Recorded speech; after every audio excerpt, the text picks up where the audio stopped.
अध्याय 576 और अधिक दिखावा करो और तुम अपनी पत्नी को खो दोगे। अध्याय 576 और अधिक दिखावा करो और तुम अपनी पत्नी को खो दोगे। निंगक्षी ने तुरंत लिटिल ट्रेजर के सिर पर थपथपाया और उसका बचाव करते हुए कहा, वह ज्यादा बड़ा नहीं है, सिर्फ 5 साल का है। लिटिल ट्रेजर को अब बड़े होने की जरूरत नहीं है, उसे बस धीरे धीरे 4 साल, 3 साल, 2 साल का होने की जरूरत है। उसे फिर से छोटा बच्चा बनना सीखना होगा। लू टिंगजियाओ ने आह भरी, फिर अपना स्वर नर्म कर लिया। मुझे बस चिंता है कि तुम्हारी बाहें थक जाएंगी। फिर उसने धीमी आवाज में कहा, क्या अब तुम जा रहे हो? निंगक्षी ने अपने फोन पर समय देखा और जवाब दिया, हम डेट का समय लगभग हो गया है। लू टिंगजियाओ की आंखों में कई बार कुछ झिलमिलाया, फिर आखिरकार उनकी नजर स्थिर हो गई। जाओ, अपना ख्याल रखना, मैं करूंगी। निंगक्षी ने छोटी बन को नीचे रखा और हमेशा की तरह उसे एक बड़ा सा चुंबन दिया। सीईओ कार्यालय के बाहर एक मैनेजर ने अपने हाथों में दस्तावेजों का ढेर पकड़ रखा था, जबकि उसके पैर लड़खड़ा रहे थे, क्योंकि वह अंदर जाने से पहले अपने हृदय की स्थिति के लिए तुरंत असर करने वाली गोली को अपनी हथेली पर रख रहा था। उसके पीछे लू जिंगली ने उस आदमी के कंधे पर हाथ रखा और सिर हिलाते हुए आह भरी, इसे बाहर निकालने की जहमत मत उठाओ, कोई गोली तुम्हें नहीं बचा सकती। मेरे भाई के आज के मूड को देखते हुए, अगर तुम अभी अंदर गए तो मर जाओगे। मैनेजर ये देखने के लिए मुड़ा कि आखिर वो कौन था जिसने इतनी नर्वस कर देने वाली टिप्पणी की थी। दूसरा मास्टर, मुझे बचा लो, तुम इसी लायक हो। जब मेरा भाई पिछले कुछ दिनों से अच्छे मूड में था तब तुमने आलसी होने की हिम्मत की, अब तुम्हारी किस्मत खराब है। लू जिंगली ने बेरहमी से बेइज्जती की, बिना ये सोचे कि वह खुद आलस्य का मालिक है। बस इस बार वह भाग्यशाली था कि मुश्किल में नहीं फंसा। दूसरे मालिक, मुझे घर पर अभी भी कुछ बुजुर्गों और कुछ बच्चों की देखभाल करनी है। मेरी पत्नी को भी दूसरा बच्चा होने वाला है। मैनेजर लगभग घुटनों के बल बैठकर विनती करने लगा। उफ़, क्या तुम मेरे अंदर के कुंवारेपन को जगाने की कोशिश कर रही हो?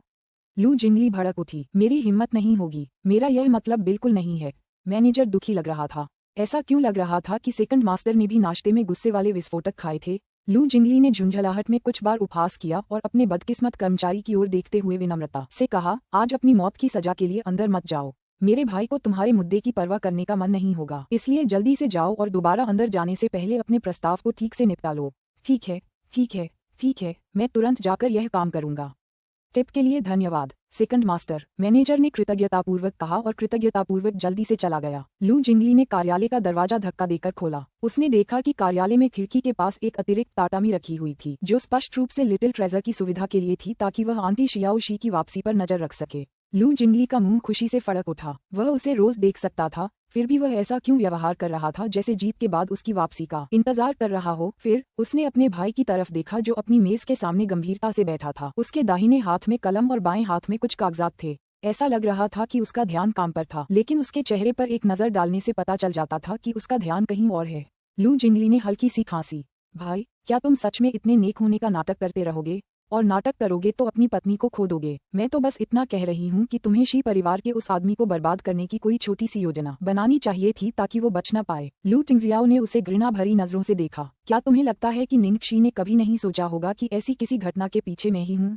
दरअसल इससे मूल समस्या का समाधान नहीं होता। क्या मैं तुम्हारी मदद करूं कि तुम उस लड़के की पूर्व प्रेमिका या कुछ और बनकर कोई और औरत ढूंढो ताकि हंगामा मच जाए? इस तरह जियाओ शी सही मायने में भाग सकती है। लू जिंगली उसे लगातार नए नए आइडिया देती रही। बिल्कुल नहीं, मौके पर ही पोल खुल जाने की संभावना बहुत ज्यादा थी। लू टिंगजियाओ जितना सावधान कोई नहीं था।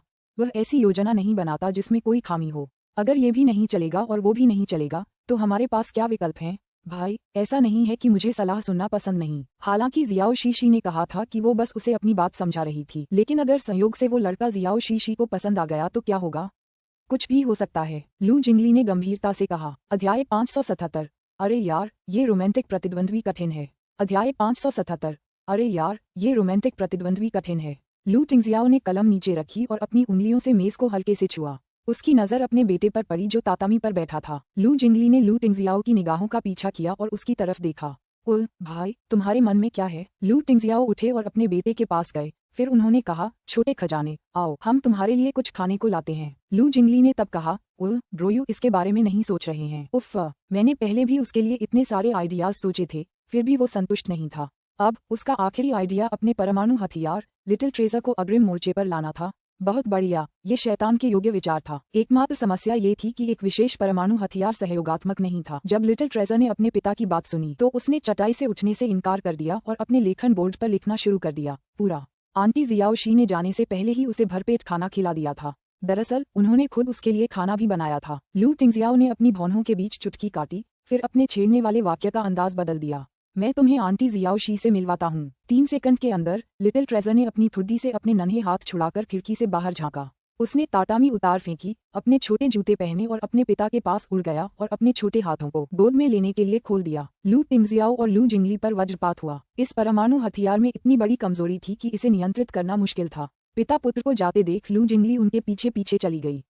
मुझे भी खाना है। वास्तव में ये खाना था। आधे घंटे बाद एक स्टाइलिश जापानी रेस्तरां में जापानी रेस्टोरेंट में खाने के लिए पारंपरिक छोटी टांगों वाली मेजें ही रखी गईं, जहां ग्राहकों को अंदर आने से पहले अपने जूते उतारने पड़ते थे और फिर पैर क्रॉस करके बैठना पड़ता था। मंद रोशनी ग्राहकों को सुकून का एहसास देती थी। निंगशी के आने से पहले ही उसने कम अल्कोहल वाली शराब का ऑर्डर दे दिया था ताकि वह इंतजार करते हुए पी सके। उसने ये ध्यान नहीं दिया कि उसके पीछे तिरछे बड़े और छोटे दोनों शैतान लू जिंगली के साथ पहले ही आ चुके थे। जैसे ही वे अंदर दाखिल हुए, लिटिल ट्रेजर ने आंटी शियाओ शी को पीछे से पहचान लिया और तुरंत उनके पास दौड़ना चाहा। लू टिंगजियाओ ने अपने बेटे को कसकर पकड़ लिया और उसे रोकते हुए कहा, नहीं।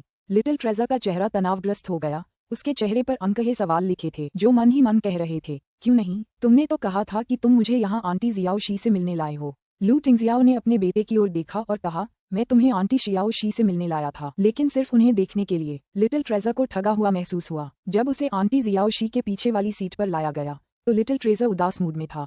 हालांकि चूंकि आंटी जियाओ शी उसके ठीक सामने थी और जब वह ऊपर देखता तो उन्हें देख सकता था, इसलिए उसका मूड तुरंत थोड़ा बेहतर हो गया। उसके बैठने के बाद लू जिंगली ने निंगक्षी की ओर देखा जो अकेली बैठी थी और बोली, क्या शियाओक्षी ने नहीं कहा था कि उन्होंने 7 बजे का समय तय किया था? 7:10 हो चुके हैं। पहली ही डेट पर देर से आने के कारण उसके अंक कट जाएंगे। हालांकि मैंने जी शेकिंग को कभी नहीं देखा, मुझे लगता है कि वह कड़ी प्रतिस्पर्धा नहीं करेगा। हो सकता है कि हमारे छोटे खजाने को आगे बढ़ने का मौका भी न मिले। निंगशी अपना ड्रिंक खत्म करने वाली थी। लगभग 10 मिनट तक इंतजार करने के बाद भी उसका साथी अभी तक नहीं आया था। लू जिंगली अचानक थोड़ी निराश हो गई। क्या ऐसा हो सकता है कि वह आएगा ही नहीं? और सोचिए, हम इतने दिनों से घबराए हुए थे। जैसे ही उसने ये कहा, गोरी और पतली उंगलियों ने सामने के पर्दे को खोलने के लिए उसे बड़ी नजाकत से पकड़ा। तभी एक नंगी टैक्सीडो पहने आदमी अंदर आया। उस आदमी के छोटे गहरे काले बाल थे और उसका धड़ लंबा था। उसका रूप रंग कुछ खास आकर्षक नहीं था, लेकिन उसका व्यक्तित्व गर्मजोशी भरा और परिष्कृत था, जिससे लोग आसानी से उसके साथ सहज हो जाते थे और उसकी विश्वसनीयता झलकती थी। सबसे खास बात थी उसका एक खास शांत आकर्षण जो किसी को भी शांत कर सकता था और तपस्वी लोक में शांति की स्थिति में ला सकता था। वाह, इस आदमी में खूबियां हैं। जैसे ही उसने उस आदमी को देखा, लू जिंगली को अपने दिल में एक अजीब सा पूर्वाभास हुआ। अध्याय 578, पूरी तरह से वह प्रकार जिसे वह पसंद करती थी। अध्याय 578, पूरी तरह से वह प्रकार जिसे वह पसंद करती थी। बुद्ध इस व्यक्ति को आशीर्वाद दें कि वह ऐसा न हो। लू जिंगली कहने ही वाला था कि उसे उम्मीद है कि यह व्यक्ति शी शेकिंग नहीं है, लेकिन लू टिंगजियाओ ने उससे पहले ही कह दिया, शी शेकिंग। लू जिंगली हक्की बक्की रह गई। वाह, ऐसा नहीं हो सकता। क्या वह सचमुच शी शेकिंग है? वह वही है। वह अभी भी सदमे में था। तभी उसने देखा कि वह आदमी अपने जूते उतार रहा है और वेटर से विनम्रता से कह रहा है कि उसका रिजर्वेशन हो गया है। फिर वह वेटर के पीछे पीछे निंगक्षी की दिशा में चल पड़ा। नमस्ते मिस निंग। निंगक्षी ने अभी अभी शराब का पहला पैग खत्म किया था और इस रेस्टोरेंट में खास तौर पर बनाई गई चेरी ब्लॉसम शराब का दूसरा पैग पी रही थी। जब उसने किसी को धीमी आवाज में बात करते सुना तो उसने अनजाने में ऊपर देखा। अपने सामने खड़े आदमी को देखकर निंगक्षी का व्यवहार तुरंत बदल गया और वह खड़ी होकर बोली, हाँ, मैं निंगक्षी हूँ। क्या आप मिस्टर शी हैं? उस आदमी ने सिर हिलाया। आपसे मिलकर खुशी हुई। मैं शी शेकिंग हूँ। आपको इतनी देर तक इंतजार कराने के लिए माफी चाहता हूँ।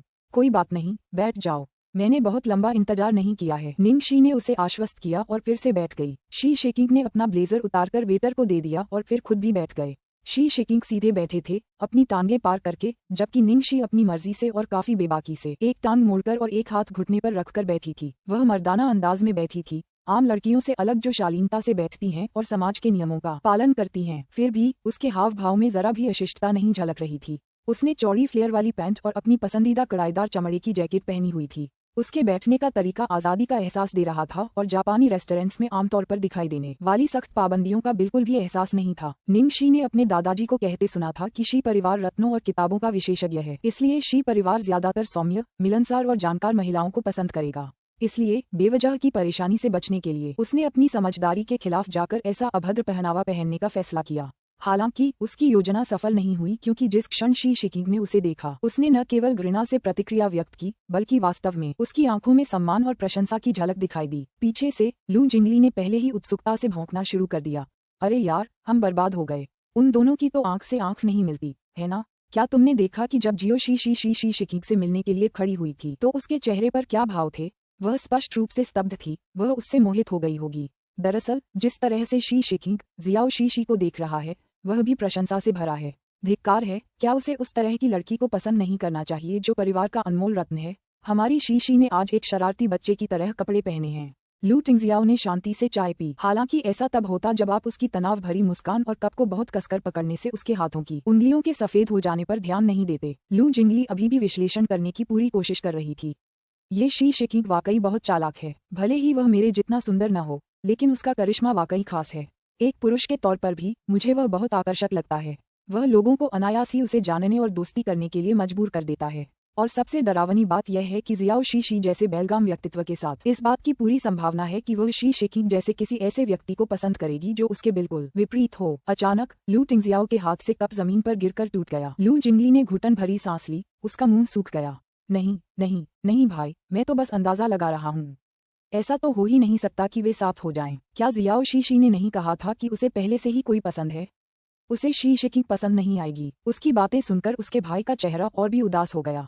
अध्याय 579 आंटी जियाओ शी डेट पर हैं। अध्याय 579 आंटी जियाओ शी डेट पर हैं। लू जिंगली चुप हो गई और आगे कुछ भी कहने की हिम्मत नहीं जुटा पाई। ऐसी स्थिति में उसकी कही हर बात जोखिम भरी लगती थी। दूसरी मेज पर निंग शी और शी शिकिंग गहरी बातचीत में लग गए थे। हालांकि मेज लू भाइयों से काफी दूर थी, रेस्टोरेंट में काफी शांति थी, इसलिए अगर वे ध्यान से सुनते तो बातचीत सुन सकते थे। चूंकि वह देर से आया था, इसलिए शी शिकिंग ने सोचा कि उसे अपने साथी को बुनियादी शिष्टाचार के नाते अपनी बात समझानी चाहिए। इसलिए उसने कहा, मुझे सचमुच बहुत दुख है। मैंने रास्ते में एक बुजुर्ग महिला को गिरते देखा था, इसलिए मैंने उसे अस्पताल भेज दिया और इसमें काफी समय लग गया। निंग शी ने अचानक कहा, उफ़, और खुद को रोक न सकी और बोली, अगर कोई और आदमी मुझसे ऐसी बातें कहता तो मुझे उनके IQ लेवल पर शक होता कि वे कोई और सच्चा बहाना क्यों नहीं ढूंढ पाए। खैर, चूंकि वो आप हैं मिस्टर शी, तो मैं आपकी बात पर यकीन करूंगी क्योंकि आप वाकई ऐसे इंसान लगते हैं जो किसी बुजुर्ग महिला को सड़क पार कराने और किसी खोए हुए बच्चे को घर पहुंचाने में मदद कर सकते हैं। ये सुनकर शी शिकिंग जोर से हंसा। सुश्री निंग, क्या आप कहना चाह रही हैं कि मैं एक दयालु व्यक्ति हूँ? निंग शी ने सिर हिलाया। बस इतना ही नहीं, आप न सिर्फ दयालु हैं बल्कि आप तो भिक्षु किम साइजी के स्तर के हैं। शी शिकिंग उसके प्यारे वर्णन पर हंसा और उसने अपनी ठुड्डी थोड़ी नीचे कर ली। मिस निंग, आप बहुत दिलचस्प हैं। निंग शी रुकी। अरे यार, वो पहली बार किसी इतने खास इंसान से मिल रही थी और वो खुद को रोक नहीं पाए और ऐसे ही वाक्य बोल बैठी। उसने अपना गला साफ किया और जल्दी से मुद्दे पर आ गई। श्रीमान शी, मैं सच कहूंगी, दरअसल मैं इस ब्लाइंड डेट के लिए बिल्कुल तैयार नहीं हूँ, लेकिन बदकिस्मती से मेरे दादाजी ने पहले ही आपके साथ डेट तय करने में मेरी मदद कर दी है, इसलिए मुझे आकर आपको स्थिति समझानी पड़ी। मुझे उम्मीद है कि आप मुझे इसके लिए माफ कर देंगे। ये सुनकर शी शिकिंग नाराज नहीं हुए, न ही उनके हाव भाव बदले। हालांकि उनकी आंखों में कहीं गहराई में कुछ धुंधला सा लग रहा था। उसके पीछे लू जिंगली ने निंग शी की बातें सुनी और जल्दी से अपने कान खड़े कर लिए और थोड़ा हौसला बढ़ाया। शाबाश शियाओ शी, इसे तुरंत मार गिराओ। जब शी शिकिंग ने निंग शी की बात सुनी तो उन्होंने तुरंत कहा, मैं समझता हूँ, हालांकि मैं थोड़ा निराश हूँ, लेकिन मैं आपकी इच्छाओं का सम्मान करता हूँ। उसके कूटनीतिक जवाब पर निंग शी की भौहें थोड़ी ऊपर उठ गईं। थोड़ी निराश? क्या वह ये कहना चाहता था कि उसे उसमें दिलचस्पी है? बिल्कुल नहीं। आज उसने जो भी पहना था वह इस आदमी की सौंदर्यपरक पसंद से मेल नहीं खाता था। वह तो बस आकर्षक दिखने के लिए ऐसा कह रहा था, है ना? हम इस तरह के मर्दों के साथ ऐसा होना संभव है, तो आपको दबाव महसूस करने की जरूरत नहीं है। चलो आज के खाने को सामान्य दोस्तों के बीच के खाने की तरह ही मानते हैं, ठीक है? शी शिकिंग ने कहा। निंग शी को अचानक एहसास हुआ कि यह आदमी बहुत सुंदर नहीं दिखता था, लेकिन उसकी आवाज बहुत आकर्षक थी और विशेष रूप से कानों को सुखद लगती थी। चूंकि उसने यह बात ऐसे ही कही थी और वह बिना कुछ और बताए ही इतना सहज था, इसलिए निंग शी को स्वाभाविक रूप से लगा कि उसे अस्वीकार करना क्रूरता होगी। बिल्कुल। लू जिंगली ने सैल्मन के एक टुकड़े को तेजी से काटा। धिक्कार है, मैंने गलतफहमी की। मुझे लगा था कि ये कोई संत है जो अभी तक औरतों के करीब नहीं आता। साफ तौर पर उसे प्रलोभन का चस्का लग गया था। ऐसे में अगर उसे उसमें कोई दिलचस्पी नहीं होती तो वो तुरंत बिल मंगवाकर चला जाता। आगे संपर्क करने की कोई जरूरत ही नहीं होती। लेकिन उसने तो उसे दोस्ती के नाम पर साथ में खाना खाने के लिए कहा था। जाहिर है इस आदमी के पीछे कोई न कोई मकसद जरूर है। लू जिंगली ने शी शिकिंग का अपमान करना जारी रखा, जबकि लू टिंगजियाओ दुखी दिख रही थी और लिटिल ट्रेजर, जो आंटी शियाओ शी की पीठ की प्रशंसा कर रहा था, को आखिरकार एहसास हुआ कि कुछ अजीब था। हम आंटी जियाओ शी एक और अजनबी अंकल के साथ खाना क्यों खा रही हैं? लिटिल ट्रेजर ने अपने होठों को दबाया, इसके बारे में सोचा, फिर बोर्ड पर लिखा, तारीख। अध्याय 580 किसी और आदमी के साथ बच्चे पैदा करना। अध्याय 580 किसी और आदमी के साथ बच्चे पैदा करना। लिटिल ट्रेजर ने अपने होठों को दबाया, इसके बारे में सोचा, फिर बोर्ड पर लिखा, तारीख। सचमुच, यदि वह नहीं जानता था तो उसे पूछना ही पड़ता था। क्या आंटी जियाओ शी किसी और के साथ डेट पर हैं? लू टिंगजियाओ और लू जिंगली ने एक ही समय में लिटिल ट्रेजर के लेखन बोर्ड पर प्रश्न को देखा। लू जिंगली ने आह भरी और लिटिल ट्रेजर को दया से देखा, मानो उस बच्चे को बताने ही वाला हो कि उसकी माँ उसे छोड़ देगी। बेबी, ये तो डेट से भी ज्यादा डरावना है। इसे ब्लाइंड डेट कहते हैं। जानते हो इसका क्या मतलब होता है? लिटिल ट्रेजर ने ईमानदारी से अपना सिर हिलाया। ब्लाइंड डेट चीनी पारंपरिक विवाह की रस्मों में से एक है। इसे किसी के घर पर मिलने, साक्षात्कार लेने, नाटक के नियम के अनुसार मिलने या मिलने के लिए भी बुलाया जा सकता है। ज्यादातर विवाह परिचय पारिवारिक पृष्ठभूमि पर आधारित होते हैं और दोनों लोगों को मैचमेकर्स द्वारा जोड़ा जाता है। इसके बाद दोनों पक्षों के बड़े रिश्तेदार विवाह का सुझाव देने के लिए मिलते हैं। लू जिंगली ने समझाने की कोशिश की, जबकि लिटिल ट्रेजर मासूम और भोला लग रहा था, मानो उसे कुछ समझ ही न रहा हो। इसलिए लू जिंगली बस इतना ही कह पाया, इस ब्लाइंड डेट का मतलब है कि तुम्हारी आंटी शियाओ शी को कोई और ले जाने वाला है, किसी और आदमी के साथ बच्चा पैदा करने के लिए। लिटिल ट्रेजर इस विनाशकारी समाचार से स्तब्ध रह गया। आंटी जियाओ शी एक और आदमी के साथ एक और बच्चे को जन्म देने के लिए जाएगी। बेचारे छोटे बनने का सिर बार बार इस वाक्य से भर गया और बिना किसी संकेत के वह आंसू की बाल्टी रोने लगा और रुकने का नाम नहीं ले रहा था। लू जिंगली बस उसे चिढ़ाना चाहता था, लेकिन गलती से वो हद पार कर गया। लिटिल ट्रेजर को ऐसे रोते देख वो तुरंत घबरा गया। हाय बेबी, रो मत। लू टिंगजियाओ ने लू जिंगली को एक भयंकर नजर से देखा, फिर लिटिल ट्रेजर को अपने पास बिठाया और धैर्यपूर्वक स्पष्ट किया, ब्लाइंड डेट्स पुरुषों और महिलाओं के एक दूसरे से मिलने का एक तरीका है, अभी शादी से बहुत दूर है। इसके अलावा उसने पहले ही उसे अस्वीकार कर दिया था और वह अभी उसके साथ खाना खा रही है। दुर्भाग्यवश उस छोटे बच्चे को पहले ही बहुत गहरी चोट लग चुकी थी और वह और अधिक जानकारी ग्रहण नहीं कर सका। वह फूट फूट कर रोने लगा और आंसुओं के बीच बीच में हौंफने लगा।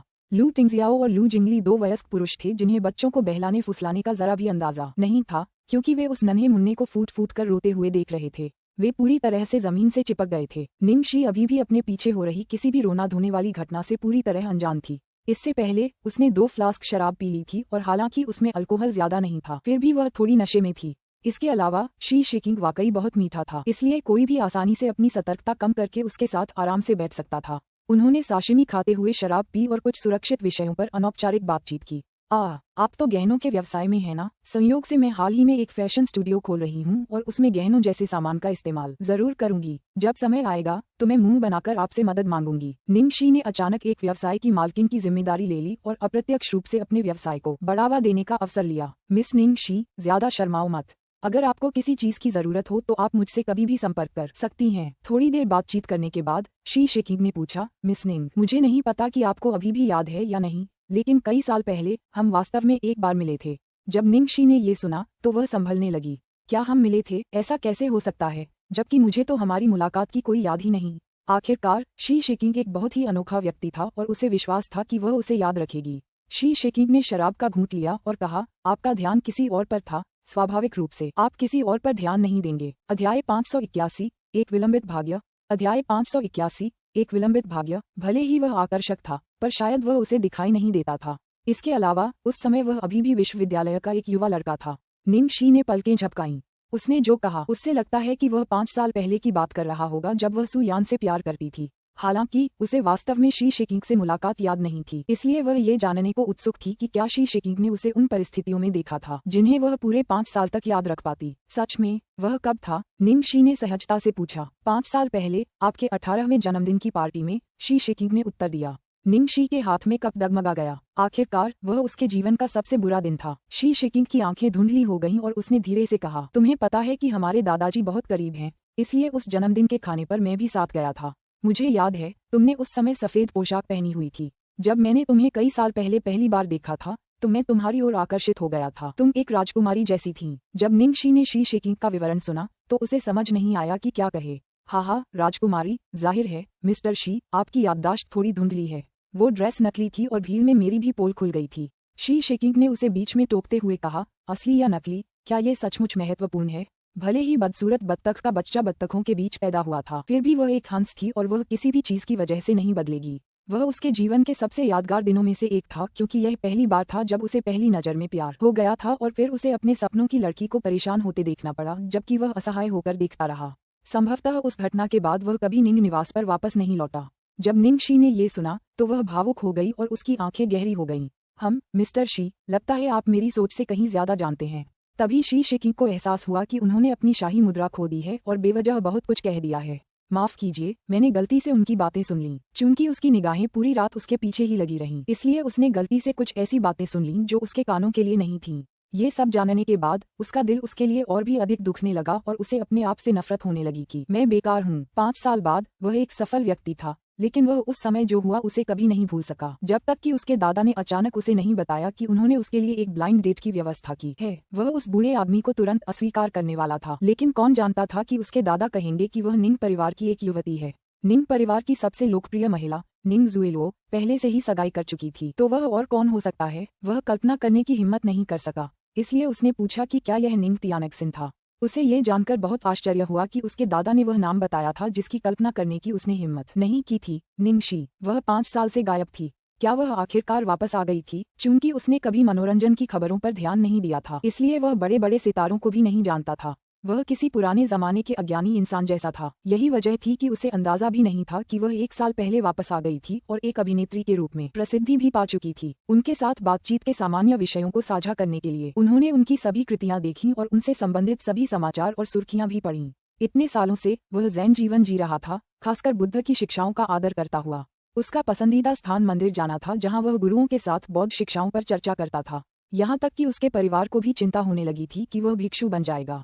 फिर भी किसने सोचा था कि इसी क्षण वह प्रकट हो जाएगी। जैसे ही निंगशी और शी शिकिंग पुरानी यादें ताज़ा कर रहे थे, उनके पीछे छोटे शैतान का विलाप तेज हो गया था। लू जिंगली और लू टिंगजियाओ ने बारी बारी से उसे शांत करने के कई तरीके अपनाए, लेकिन कोई भी तरीका काम नहीं आया। वे उसे मना ही नहीं पाए। लू जिंगली बच्चे से भीख मांगने के लिए घुटनों के बल बैठने ही वाला था। वह बस यही चाहता था कि यह नन्हा वारिस रोना बंद कर दे। अध्याय 582। जैसे एक पति अपने बच्चे को उसकी धोखाधड़ी पकड़ने के लिए लाता है। अध्याय 582। जैसे एक पति अपने बच्चे को उसकी धोखाधड़ी पकड़ने के लिए लाता है। कोई बड़ी बात नहीं है, अगर तुम्हें पता है तो समझ लो। निंगशी ने लापरवाही से कंधे उचका दिए। शी शिकिंग के शब्दों ने वास्तव में उसे थोड़ा प्रभावित किया था, हालांकि उसने इसके कोई संकेत नहीं दिखाए। उसने कभी नहीं सोचा होगा कि उसके जीवन के सबसे दुखद दिन पर, जिस दिन उसे लगा कि पूरी दुनिया ने उसे त्याग दिया है, कोई अनजाने में उसके साथ था। उसे अवर्णनीय भावनाओं का एक ऐसा सैलाब महसूस हुआ मानो वह बच गई हो। शायद ये दुनिया इतनी बुरी और निराशाजनक नहीं थी। यह आदमी बहुत योग्य है जो बुद्ध के अवतार की तरह दिखता है। इस स्तर का दैवीय हस्तक्षेप निश्चित रूप से ईश्वर के हाथ से हुआ था। जब शी शिकिंग ने उसका बेपरवाह जवाब सुना तो उसने राहत की सांस ली। उस साल मुझे बहुत अफसोस और ग्लानि हुई कि मैं तुम्हारी मदद नहीं कर सका।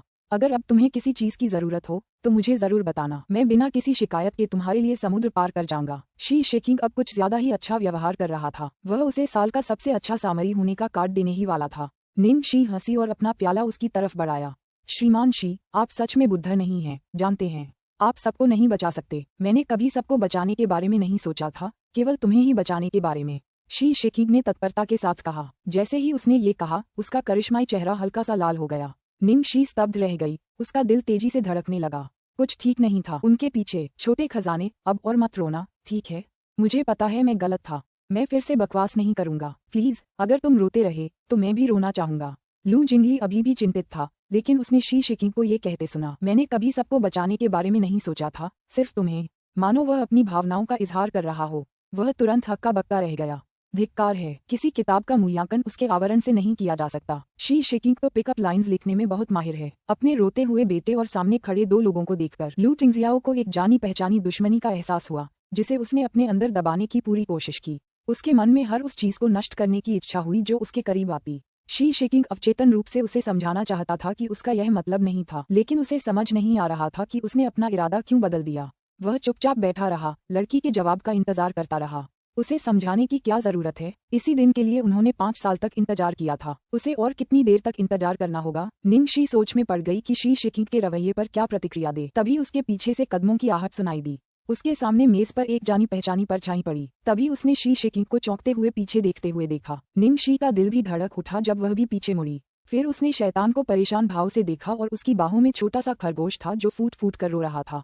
निंगशी उलझन में थी। लू टिंगजियाओ और लिटिल ट्रेजर यहाँ क्यों दिखाई देंगे? वे दोनों वहीं खड़े थे। बड़ा वाला चुपचाप खड़ा था, जबकि छोटा वाला फूट फूट कर रो रहा था और अपने छोटे हाथों को गले लगाने के लिए आगे बढ़ा रहा था, जबकि वह वहीं बैठी थी और उसके सामने एक आदमी बैठा था। वह क्या करने की कोशिश कर रहा था? एक पति की तरह दिख रहा था जो अपने बच्चे को उसके साथ धोखा करते हुए पकड़ने के लिए ला रहा था। क्योंकि निंगशी बहुत सदमे में थी, वह स्तब्ध रह गई और लिटिल ट्रेजर को उठाने के लिए आगे नहीं बढ़ी। जब नन्हे बन ने देखा कि आंटी शियाओ शी उसे गोद में लेने के लिए आगे नहीं बढ़ रही हैं, तो उसका चेहरा सिकुड़ गया और उसके आंसू टूटे हुए बांध की तरह फूट पड़े। वह रोया और उसका छोटा सा मुंह खुलने की बहुत कोशिश कर रहा था, मानो वह कुछ कहना चाहता हो, पर उसके मुंह से एक शब्द भी नहीं निकला। अध्याय 583 निंगशी के साथ क्या रिश्ता। अध्याय 583 निंगशी के साथ क्या रिश्ता। एक बाहरी व्यक्ति के नजरिए से वह छोटा सा बच्चा कुछ भी नहीं कह सकता था क्योंकि वह बहुत जोर से रो रहा था, लेकिन आप वास्तव में उसके होठों को स्पष्ट रूप से पढ़ सकते थे। वह बार बार बिना आवाज किए माँ पुकार रहा था। जब उसने छोटे बन के होठों को पढ़ा तो शी शिकिंग ने अपना कप फर्श पर गिरा दिया। क्या वह बच्चा निंगशी को अपनी माँ कह रहा था? ये कैसे हो सकता है? बिल्कुल नहीं, यह निश्चित रूप से असंभव था। ये छोटा सा लड़का 4 या 5 साल का लग रहा था। निंगशी का बेटा इतना बड़ा कैसे हो सकता है? और वह भावशून्य चेहरा लिए, जिसके चारों ओर एक दबा हुआ सा आभामंडल था, वह परिचित सा लग रहा था।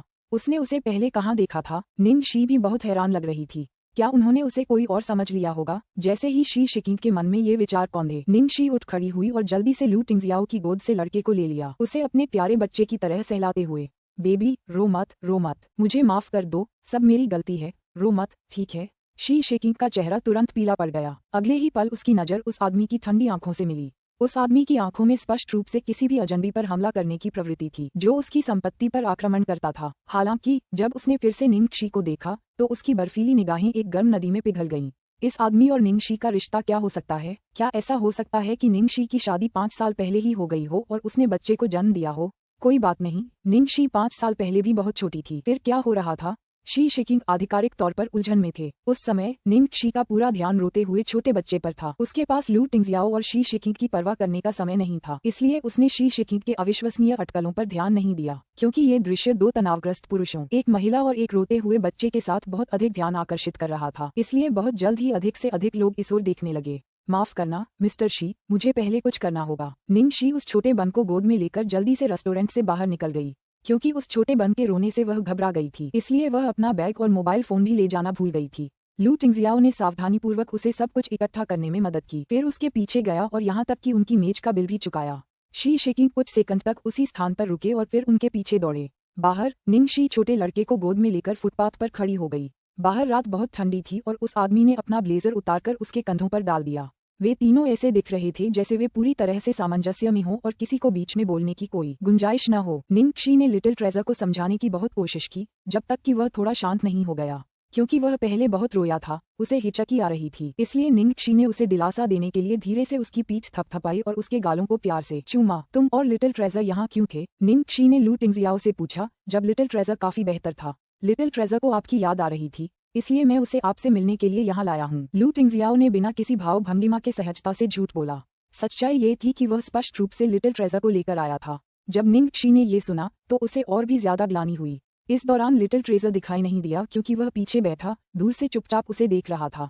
क्या वह इसलिए इतना दुखी होकर रो रहा था क्योंकि उसने उसे किसी अन्य व्यक्ति के साथ खाना खाते हुए देखा था और सोचा था कि उसे ले जाया जाएगा? निंगशी ने स्वाभाविक रूप से सोचा कि यह पढ़कर वह रो रहा था। लू टिंगजियाओ ने निंगशी के हाव भाव देखे और जान गया कि वह उस पर विश्वास करती है, इसलिए उसने राहत की सांस ली। अन्यथा अगर उसे पता चलता कि वह खुद लिटिल ट्रेजर को बाहर लाया था और छोटी बन केवल लू जिंगली की बकवास के बाद रोई थी, तो परिणाम ये होगा। अध्याय 584 दुनिया को नहीं समझा। अध्याय 584 दुनिया को नहीं समझा। अन्यथा अगर उसे पता चलता कि वह लिटिल ट्रेजर को खुद ही बाहर लाया था और यह कि छोटा बन लू जिंगली के निरर्थक शब्दों को सुनने के बाद ही रोया था, तो परिणाम भयानक होते। यद्यपि लिटिल ट्रेजर ने अपनी घातक चाल चल दी थी, फिर भी बहुत सारे तत्व ऐसे थे जो उसके नियंत्रण से बाहर थे, जैसे कि आज की स्थिति। शुरू में उसने लिटिल ट्रेजर का उपयोग केवल आवश्यक होने पर ही करने का इरादा किया था, लेकिन किसने सोचा था कि लू जिंगली के एक वाक्य ने उसे पूरी तरह से नियंत्रण खोने पर मजबूर कर दिया होगा। शुक्र है अंत में इससे कोई खास समस्या नहीं हुई और मूलतः सब कुछ अभी भी उनकी योजना के अनुसार ही था। जब निंगशी ने लू टिंगजियाओ से पूछताछ पूरी की तो उसने देखा कि उसके पीछे कोई खड़ा है। तभी उसने देखा कि शी शिकिंग, जो उनके पीछे पीछे बाहर आया था, उनसे कुछ कदम दूर चुपचाप खड़ा था। उसे समझ नहीं आ रहा था कि वह वहां कितनी देर से खड़ा था। अकेले और मोहित शी शिकिंग को देखकर, जो कागज के एक पन्ने की तरह पीला दिख रहा था, निंगशी का दिल थोड़ा भारी हो गया और उसके पेट में एक बुरी भावना उभर आई। हालांकि उसने मोटे तौर पर अनुमान लगाया था कि डिनर के दौरान शी शिकिंग उसमें रुचि ले सकते हैं, लेकिन ऐसा लग रहा था कि उसने उसके दृढ़ संकल्प और उसके प्रति उसकी भावनाओं को कम करके आंका था। उस भाव से ऐसा नहीं लग रहा था कि वह अतीत के किसी ऐसे व्यक्ति से मिल रहा था जिसे वह कभी पसंद करता था। ऐसा लग रहा था जैसे वह इतने सालों से उसे पसंद करता था, लेकिन वह इसे समझ नहीं पा रही थी। 5 साल पहले जो हुआ था वह एक बहुत ही छोटी सी मुलाकात थी। तार्किक रूप से शी शिकिंग के मन में उसके लिए इतनी गहरी भावनाएं तो नहीं पनप सकती थीं, है ना? बहरहाल जो भी हो, वास्तविकता उसकी आंखों के सामने थी।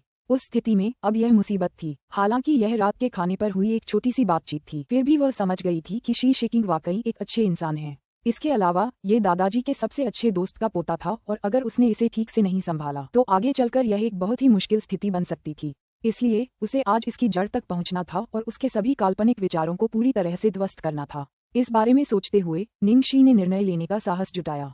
थोड़ी देर रुको, जिंगली कार लेने गई है। लू टिंगजियाओ वहीं खड़ा था जहां से हवा आ रही थी और अपने लंबे और गठीले शरीर का इस्तेमाल करके निंगशी और लिटिल ट्रेजर को तेज हवाओं से बचा रहा था। निंगशी की आंखें सिकुड़ गईं और उसने अचानक लू टिंगजियाओ की आंखों में गहराई से देखा। लू टिंगजियाओ, हम। उस पल उसकी नजर इतनी गहरी थी कि लू टिंगजियाओ का दिल कांप उठा। क्या बात है? निंगशी उसे बिना पलक झपकाए घूर रही थी। उसकी नजरें मानो उसके दिल में उतर गई हों। दरअसल लिटिल ट्रेजर आज रात आना ही नहीं चाहता था, है ना? क्या तुम उसे खुद यहाँ लाई हो? लू टिंगजियाओ अवाक रह गया। पहले तो वह केवल इस बात के लिए आभारी था कि उसकी योजना त्रुटिहीन थी, लेकिन अब उसकी पोल खुलने वाली थी। लू टिंगजियाओ ने तुरंत इसका जवाब देने की योजना सोची। फिर भी उसने कभी नहीं सोचा होगा कि उसी क्षण निंगशी जो उससे पूछताछ कर रही थी अचानक दबे पांव आकर उसके होठों को चूम लेगी। लू टिंगजियाओ हैरान रह गया। उसका दिमाग खाली हो गया था। उसे अब कुछ भी समझ नहीं आ रहा था। निंगशी वह क्या कर रही थी? वह अब भी लड़की की लंबी पलकें करीब से देख सकता था और उसके मुलायम होठों पर छाई शराब की खुशबू का स्वाद ले सकता था। सब कुछ एक सपने जैसा अवास्तविक लग रहा था। नहीं, अपने सबसे अजीब सपनों में भी उसने कभी ऐसे पागलपन की कल्पना करने की हिम्मत नहीं की होगी। ओह, लू जिंगली ने कब कार चलाई यह कोई नहीं बता सका, लेकिन जैसे ही उसने कार का शीशा नीचे किया ये दृश्य उसके सामने खुल गया। वह इतना घबरा गया कि उसने एक्सीलेटर को ब्रेक समझ लिया। ये क्या हो रहा था? ऐसा क्यों हुआ कि वो कार लेने गया था और कुछ मिनटों के लिए चला गया और वापस ऐसी दुनिया में आ गया जिसे वो समझ नहीं पाया? अध्याय 585। इसीलिए मैंने तुम्हें चूमा। अध्याय 585। इसीलिए मैंने तुम्हें चूमा। जियाओ शी मेरे भाई को क्यों चूम रही है? नहीं नहीं, असल बात ये नहीं है। मुख्य बात ये थी कि स्थिति को देखते हुए यह जियाओ शी ही थी जिसने पहल की थी। ये संभव था कि उसका भाई बहुत ईर्ष्यालु हो गया था और उससे चुंबन चुराने के अलावा कुछ नहीं कर सका, लेकिन वर्तमान स्थिति को देखते हुए ये पूरी तरह से अतार्किक था। लू टिंगजियाओ के होठों से हटने के बाद निंगशी ने शी शिकिंग की तरफ देखा। फिर उसने लू टिंगजियाओ की तरफ देखा और अपनी मुस्कुराती आंखों से जो उनके ऊपर तारों की चादर की तरह चमक रही थीं, अपना सिर एक तरफ झुकाया और लू टिंगजियाओ को चिढ़ाते हुए पूछा, ईर्ष्या? ये पूरी तरह से एक प्रेमिका द्वारा अपने प्रेमी को चिढ़ाने का लहजा था। लू टिंगजियो अभी भी उसे देख रहा था। निंगशी मुस्कुराई और बोली, मैंने तुम्हें पहले ही बताया था कि मुझे जो व्यक्ति पसंद है वह तुम हो। उसके चौंकाने वाले शब्दों को सुनकर लू जिंगली कथानक की प्रगति से पूरी तरह भ्रमित हो गई।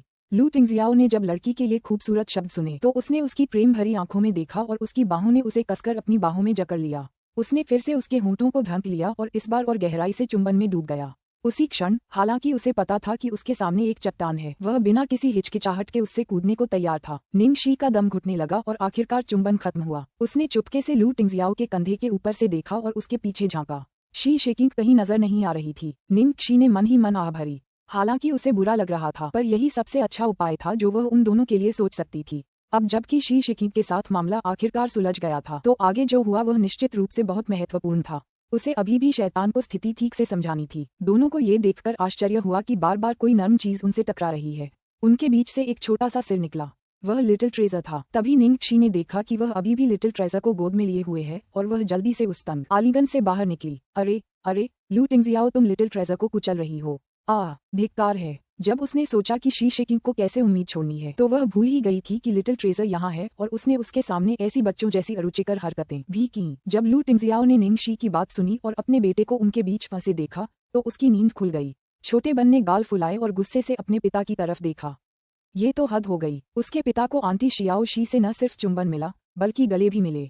हालांकि भले ही वह परेशान था, ऐसा लग रहा था कि वह इतना क्रोधित नहीं था, क्योंकि अगर आंटी जियाओ शी को पापा पसंद हैं तो वो उनकी आंटी जियाओ शी ही रहेंगी। नहीं रुको, मम्मी जियाओ शी ही रहेंगी। इस बारे में सोचते हुए लिटिल ट्रेजर ने अपने पिता को अस्थायी रूप से माफ करने का फैसला किया। लू टिंगजियाओ ने उसे छोड़ दिया तो निंगशी ने लिटिल ट्रेजर को नीचे उतारा, फिर सीधी खड़ी होकर 90 डिग्री के कोण पर झुकी। माफ करना बड़े साहब, मेरा इरादा आपको ठेस पहुंचाने का नहीं था। भविष्य में किसी भी तरह की बेवजह की परेशानी से बचने के लिए मैं शी शेकिंग को उम्मीद छोड़ने देना चाहती थी और हताशा के एक पल में मैंने आपको चूम लिया और ये शब्द भी कहे। मुझे सच में माफ करना। कार में लू जिंगली आधिकारिक तौर पर अचंभित थी। ये कैसा रोलर कोस्टर जैसा कथानक है। उसे अचानक अपने भाई के लिए बहुत बुरा लगा। कुछ ही पल पहले उसने सोचा था कि जियाओ शी उसे पसंद करती है और फिर अचानक सच्चाई ने उसके सारे सपने चकनाचूर कर दिए। उस समय लू टिंगजियाओ ने बिना कुछ कहे चुपचाप निंगक्षी को देखा। लू टिंगजियाओ को चुप देखकर निंगक्षी को अचानक थोड़ा दोषी महसूस हुआ। शैतान नाराज तो नहीं था, दरअसल उसने ऐसा करने का साहस इसलिए किया क्योंकि उसका मानना था कि लू टिंगजियो के पास एक ऐसा आईक्यू स्तर है जो निश्चित रूप से उसे उसके कारणों को तुरंत समझने और यहाँ तक कि उसे समायोजित करने में सक्षम बनाएगा। अध्याय 586। ये बहुत ज्यादा था। अध्याय 586। ये बहुत ज्यादा था। निंगक्षी ने ऐसा करने का साहस केवल इसलिए किया क्योंकि उसका मानना था कि लू टिंगजियाओ के पास एक ऐसा आईक्यू स्तर है जो निश्चित रूप से उसे उसके कारणों को तुरंत समझने और यहाँ तक कि उसे समायोजित करने में सक्षम करेगा। अंततः शैतान ने सचमुच अच्छा सहयोग किया और दृश्य बिना किसी दोष के संपन्न हुआ। हालांकि लू टिंगजियाओ की प्रतिक्रिया को देखते हुए क्या कुछ गलत हो सकता है? कितना दुखद। लू टिंगजियाओ ने कभी सोचा भी नहीं होगा कि ये सच होगा, है ना? ये शैतान की बुद्धि जैसा तो नहीं था। असल में लू टिंगजियाओ कुछ देर के लिए स्तब्ध रह गया। फिर उसे तुरंत समझ आ गया कि निंगक्षी क्या करने की कोशिश कर रही थी। उसकी भावनाएं उसकी समझदारी पर हावी हो गई थीं और हालांकि उसका एक हिस्सा जानता था कि वह नाटक कर रही है, फिर भी उसने इसे सच मानकर खुद को उसके बनाए इस सपने में डूबने दिया। थोड़ी देर बाद लू टिंगजियाओ ने आखिरकार कुछ कहा। उसने निंगक्षी के बालों को हल्के से बिखेरा, फिर कहा, कोई बात नहीं, तुमने बहुत अच्छा किया।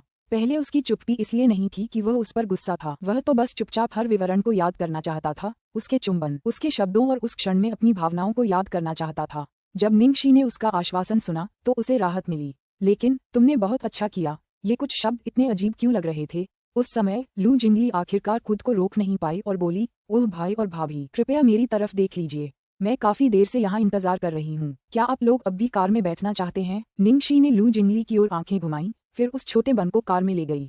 जैसे ही वे रास्ते में थे, लू जिंगली चालाकी से मुस्कुराए। जियाओ शीशी, मैंने अभी अभी सब कुछ देख लिया। मेरे बच्चे लिटिल ट्रेजर पर तरस आ रहा है, वो तो बस बीच में ही दबने वाला था।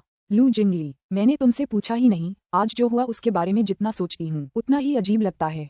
अगर लिटिल ट्रेजर मुझे और शी शेकिंग को साथ खाना खाते देखकर दुखी भी होता तो भी वह इतना नहीं रोता। क्या तुम चुप नहीं रहे और लिटिल ट्रेजर से कुछ ऐसा नहीं कहा जो तुम्हें नहीं कहना चाहिए था? निंगक्षी ने अचानक उस पर हमला कर दिया। लू जिंगली ने लगभग अपनी पैंट में पेशाब कर दिया और खुद को बचाने के लिए सख्ती से इनकार कर दिया। मैंने नहीं किया, मैंने कुछ नहीं कहा। जियो शी, आप गलत आदमी को दोषी ठहरा रहे हैं।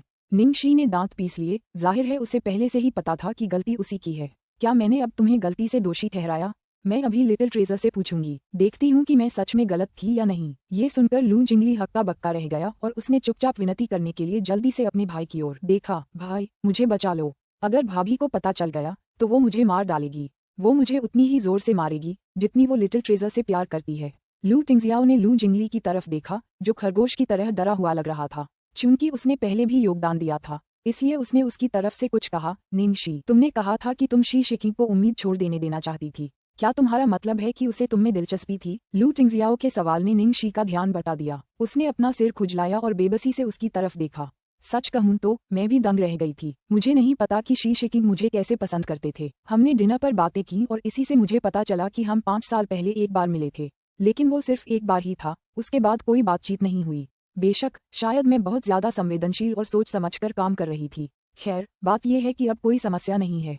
आपका शुक्रिया बिग बॉस, फिर से शुक्रिया। लू टिंगजियाओ ने जवाब दिया, आपका स्वागत है। संकट टल गया। लू जिंगली ने राहत की सांस लेते हुए अपना पसीना पोंछा। अपने भाई के गंभीर चेहरे को देखकर अचानक उसकी ऊर्जा वापस लौट आई। उसने सोचा कि इस बार उसके भाई ने भी कुछ खास बुरा नहीं किया। उसने कुछ भी नहीं किया और एक प्रतिद्वंद्वी को नॉकआउट कर दिया और बिना किसी खर्चे के एक चुंबन भी पा लिया। ये तो हद हो गई। ऐसी अच्छी चीजों के लिए वह कुछ और बार शिकायत करने से गुरेज नहीं करेगा। अध्याय 587। बॉस मुझे डेट करने की अनुमति नहीं देता है। अध्याय 587। बॉस मुझे डेट करने की अनुमति नहीं देता है। चाहे जो भी हो, अंततः मुद्दा हल हो गया। कार में निंगक्षी अपने दादाजी को फोन करके सारी बात बताने के लिए तैयार थी। हालांकि फोन करने से पहले वह अभी भी परेशान महसूस कर रही थी। भले ही उसने और शी शेकिंग ने पहले ही चर्चा कर ली थी कि एक दूसरे के दादाओं से क्या कहना है, लेकिन अगर उसके दादा ने हार मानने से इनकार कर दिया तो क्या होगा? नमस्ते दादाजी। अरे जियाओ जी, क्या तुम जी परिवार के पोते से मिल चुकी हो? कैसा रहा? वह ज्यादा बुरा तो नहीं है ना? खांसी दादाजी, वो ज्यादा बुरे नहीं हैं, लेकिन उन्हें मुझमें कोई दिलचस्पी नहीं थी। निंगक्षी ने जवाब दिया। तुम क्या कह रहे हो? उस बच्चे को तुममें कोई दिलचस्पी नहीं थी? बुजुर्ग ने उत्तेजित होकर पूछा। नहीं दादाजी, मेरे कहने का मतलब ये है कि हम दोनों को एक दूसरे में कोई दिलचस्पी नहीं है। कृपया अब हमें एक साथ मिलाने की कोशिश न करें। निंगक्षी ने वह स्पष्टीकरण सुनाया जिस पर वह और शी शेकिंग सहमत हुए थे। फोन पर दूसरी तरफ बुजुर्ग बहुत निराश लग रहे थे। ऐसा कैसे हो सकता है, मैं तो पहले भी उनसे मिल चुका हूँ। उन्हें कोई विकलांगता नहीं है और वो एक प्रतिभाशाली युवक लगते हैं। उसके बाद ही मैं उन्हें आपसे ब्लाइंड डेट पर मिलने की इजाज़त दे पाया। आपको उनके जैसा कोई पसंद नहीं? तो बताइए आपका टाइप क्या है, मैं आपको फिर से देखने में मदद करूंगा। मेरा एक और पुराना दोस्त है, उसका पोता। अरे नहीं, निंगशी ने अपना चेहरा अपने हाथों में छिपा लिया। दादाजी ऐसा मत करो। दादाजी मैं अभी किसी साथी की तलाश नहीं करना चाहती। जियाओ शी, यकीन मानो मैं भी कभी तुम्हारी ही स्थिति में थी। तुम अभी अपनी सबसे अच्छी उम्र में हो। अब आदर्श पुरुष की तलाश का सबसे अच्छा समय है। सच कहूं तो निंगशी को सिरदर्द हो रहा था, तभी उसे अपने पास किसी की गर्माहट का एहसास हुआ। लू टिंगजियाओ अचानक उसके पास आया और उसके कान में धीरे से बोला, अपने दादाजी से कह दो कि तुम्हारे बॉस तुम्हें डेट पर जाने की इजाजत नहीं देते। निंगशी हैरान रह गई। उसने अपने मोबाइल का माउथपीस ढककर लू टिंगजियाओ से पूछा, क्या लिंग झिझी ने तुम्हें नहीं बताया? तुम्हारी वर्तमान स्थिति में तुम्हें कोई प्रेमी नहीं मिल सकता? लू टिंगजियाओ ने बिना रुके कहा। निंगशी की आंखें चमक उठीं जब उसने उसका सुझाव सुना। ठीक है, ये तो बहुत अच्छा कारण है। लू जिंगली, जो गाड़ी चला रही थी, ने ये सुना और बुदबुदाया, हाँ, ठीक है, तुम्हारा बॉस तुम्हें डेट पर जाने की इजाजत नहीं देता। वह तुम्हें सिर्फ अपने बॉस के साथ ही डेट पर जाने की इजाजत देगा। दादाजी मैं अभी बस अपनी नौकरी में अच्छा प्रदर्शन करना चाहती हूँ। इसके अलावा मैं अपने करियर के विकास के दौर में हूँ और हमारी कंपनी मुझे डेटिंग की इजाजत नहीं देगी। ये सुनकर बुजुर्ग को गुस्सा आ गया। क्या डेटिंग की इजाजत नहीं? ऐसी कंपनी में ऐसा बेतुका नियम क्यों है? क्या तुम्हारे बॉस को मानवाधिकारों का मतलब भी पता है? निंगशी ने लू टिंगजियाओ की तरफ देखा, जिसे उसके लिए गोली खानी पड़ी। दादाजी हमारी इंडस्ट्री में सब एक ही नाव में सवार हैं। अगर हमारे बॉयफ्रेंड होंगे तो फैंस की संख्या में भारी गिरावट आएगी। दरअसल मैंने अभी अभी अपना स्टूडियो खोला है और हर दिन बहुत व्यस्त रहूंगी। अगले महीने मैं अपने नए शो का प्रमोशन शुरू करूंगी और मुझे पूरे देश में दौड़ना होगा। फिर जब ये काम पूरा हो जाएगा तो मैं एक नए शो की शूटिंग शुरू करूंगी। मेरे पास सच में समय नहीं है। निंग जियुआन उसे कंपनी में शामिल होने के बारे में बताना चाहता था, लेकिन जिस तरह से उसने सब कुछ बताया उससे उसे पता चल गया कि ऐसा होना नामुमकिन है। हालांकि उसे अफसोस हो रहा था, लेकिन ये सुनकर कि उसकी प्यारी पोती आज अपना सफल करियर बना रही है और जिंदगी का भरपूर आनंद ले रही है, उसे बहुत खुशी हुई। तो फिर मेरे परपोते पोतियों का क्या होगा? मुझे कब कुछ मिलेगा? जब उसने बड़े भाई की उदास आह सुनी तो निंगशी ने छोटे भाई के सिर को छुआ और उसने भी मन ही मन आह भरी। काश वो छोटा सा बच्चा मेरा बेटा होता तो कितना अच्छा होता। सब कुछ सुलझ जाता। दादाजी अगर मुझे टेस्ट ट्यूब बेबी हो जाए तो क्या होगा? लू टिंगजियाओ और लू जिंगली स्तब्ध थे। लिटिल ट्रेजर को भी आश्चर्य हुआ। हालांकि उसने मन ही मन सोचा, टेस्ट ट्यूब बेबी क्या है? अध्याय 588, पिता मत जाओ। अध्याय 588, पिता मत जाओ। बकवास। बुजुर्ग अभी भी रूढ़िवादी सोच रहा था, इसलिए ऐसा कुछ स्वीकार करना उसके लिए संभव नहीं था। उसे ये भी डर था कि वह निंगशी पर इतना दबाव डाल रहा है कि वह कुछ अजीब कर बैठेगी, इसलिए उसने जल्दी से अपना स्वर नर्म किया। ठीक है, तुम अभी भी काफी छोटी हो, पहले अपने करियर पर ध्यान दो। दादाजी अब तुम्हें परेशान नहीं करेंगे, लेकिन एक बात का वादा करो, तुम्हें मुझसे अक्सर मिलना होगा। मेरी यह विनती कोई ज्यादा तो नहीं है ना? ये सुनकर निंगशी खुश हो गई। बिल्कुल नहीं, मैं जरूर तुम्हारे पास अक्सर आऊंगी। फोन रखने के बाद निंगशी को राहत महसूस हुई क्योंकि उसने आखिरकार मामला सुलझा लिया था। स्टीयरिंग व्हील के सामने लू जिंगली अभी भी टेस्ट ट्यूब बेबी को लेकर गहरे सदमे में था। उसने कहा, भाई शी तुम कमाल हो, अब तो टेस्ट ट्यूब बेबी भी तुम्हारे लिए एक विकल्प है। निंगशी ने उसकी तरफ आंखें घुमाईं। मेरे दादाजी परपोते परपोतियां चाहते हैं, फिर भी मुझे कोई पुरुष नहीं मिल रहा। फिर तुम्हें क्या लगता है मुझे क्या करना चाहिए? तुम्हें शुक्राणु कहाँ से मिलेगा? लू जिंगली ने पूछा। जाहिर है, शुक्राणु बैंक। लू जिंगली ने पीछे के शीशे में अपने भाई को देखा और शरारत से कहा, दरअसल तुम्हारे बगल में शुक्राणु तैयार हैं। दरअसल जीन बेहद अच्छी गुणवत्ता के हैं। निंगशी स्पष्ट रूप से जानती थी कि लू जिंगली किसके बारे में बात कर रही थी, इसलिए उसने जवाब दिया, रुको, यह विषय बच्चों के कानों के लिए उपयुक्त नहीं है। शैतान के साथ बच्चा पैदा करना। लू टिंगजियाओ ने तब कहा, मुझे यकीन है कि प्राकृतिक परिस्थितियों में शुक्राणु की गुणवत्ता बेहतर होगी। निंगशी ने पलटकर कहा, बस अब बहुत हो गया, मैं तो बिना सोचे समझे कह रही थी, इस पर ज्यादा विस्तार से बात मत करो। छोटा खजाना अभी भी यहीं है। जब उसने नीचे देखा तो भगवान का शुक्र था कि लिटिल ट्रेजर अपने आंसुओं की थकान के कारण पहले ही सो चुका था। रीगल रिवरिया होटल में लू टिंगजियाओ और लू जिंगली ने निंगशी और लिटिल ट्रेजर को उनके दरवाजे पर भेजा। लू टिंगजियाओ ने अपने बेटे के सिर पर थपथपाया और फिर निंगशी की ओर देखते हुए कहा, मैं अब जा रहा हूँ। हाल ही में ठंड बढ़ रही है, रात में गर्म रहना याद रखना। निंगशी ने सिर हिलाया, जरूर, मैं करूंगी। शुभ रात्रि बिग बॉस। लू टिंगजियाओ ने लड़की को लालसा भरी नजरों से देखा। शुभ रात्रि। लू जिंगली ने जम्हाई ली। शुभ रात्रि भाई शी। अगर शी शेकिंग की कोई और गपशप हो तो मुझे जरूर बताना। निंगशी ने उसकी गपशप की प्यास पर अविश्वास से सिर हिलाया। तुम्हारे बिना कुछ नहीं चलता। दोनों जाने लगे। हालांकि जैसे ही लू टिंगजियाओ मुड़ा, उसने अचानक अपनी शर्ट पर हल्का सा खिंचाव महसूस किया। उसने नीचे देखा तो पता चला कि लिटिल ट्रेजर अचानक जाग गया था और नींद भरी आंखों से उसे घूर रहा था। उसका हाथ उसकी कमीज के किनारे पर था, उसे छोड़ने का नाम नहीं ले रहा था। लू टिंगजियाओ दंग रह गया। आखिर लिटिल ट्रेजर ने तो कभी उसके प्रति इतना गहरा स्नेह नहीं दिखाया था। हर बार जब वह निंगक्षी को छोड़कर जाता तो वह नन्हा सा लड़का हमेशा खुशी से नाचता रहता और उसके जाने का बेसब्री से इंतजार करता। यहाँ तक कि लू जिंगली और निंगक्षी भी आश्चर्यचकित थे। क्या हुआ लिटिल ट्रेजर?